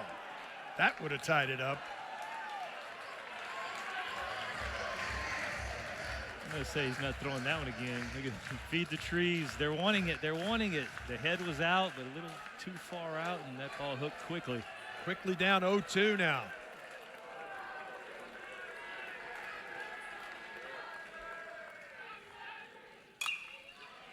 Right field. Will it stay in the ballpark? Fading, just out of play. We'll do it again 0-2.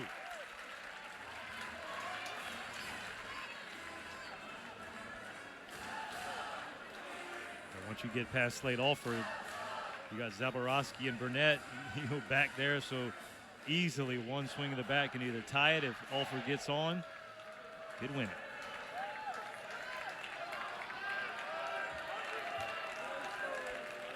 Looking in for his sign. Set the 0-2 with 2 outs. Breaking ball just misses. And it's 1-2.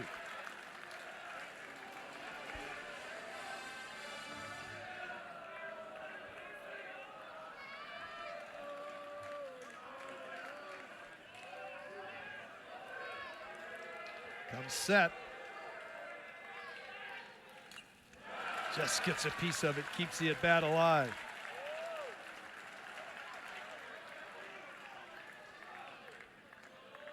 It's tough to get those final outs. I saw right there, Easton Carmichael, Oklahoma's catcher, that foul ball, he right off the tip of his glove, and he's pumping his fist like, gosh, I should have caught that. You talk about game of inches. He catches that ball, game over. Yep. Who knows what the next pitch goes, but it misses it, and now you got to do it again.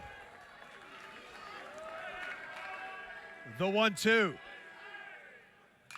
Fouled off again. Went with the fastball.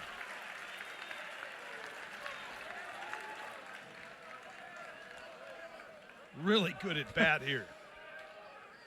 Now, if you're Crooks, you're wanting this pitch to be it, right? You don't want to get yourself into a 2-2 situation, even chance for a 3-2, because then you become a lot more predictable. 25th pitch of the inning. Right, and this is even if it doesn't go good for Georgia to finish it off, they've gotten deep for him into the game, which is going to affect possible outings in the future, whether it's of the tomorrow, weekend, right, yes. or Saturday. Slider misses. And it's 2-2.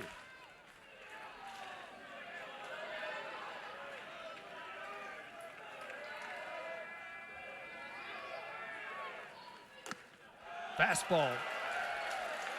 Crooks thought he had it, didn't get the call. Runner will be off here. And this is where you still got to know as a base runner, right? Your run means something, but it doesn't mean anything, that much, because you cannot get thrown out on the bases and take the game away from your 3-hole hitter. So station to station is still okay. 9th pitch of the at-bat coming here. The payoff. Fouled off. We'll do it again. And this is where I feel like the hitter is in control, because he was down 0-2. He's fouled off. He's barreling balls now. So to me, he's got the confidence. You see his confidence as he swings. He's looking into the dugout, pumping his each chest. release point. Each release point. He's laid off 2 sliders. See what happens here. Set. The 3-2 again. Got him on a fastball away, and the Sooners win game 1.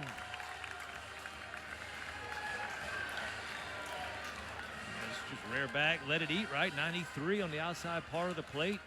Trust the old number 1, exactly what Dylan Crooks does. Picks up save number 10 on the year.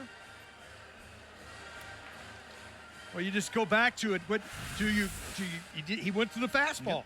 Well, like you mentioned, he had laid off 2 really good sliders and had fouled off some fastballs, but he goes right there. If you're able to take that, that's ball 4.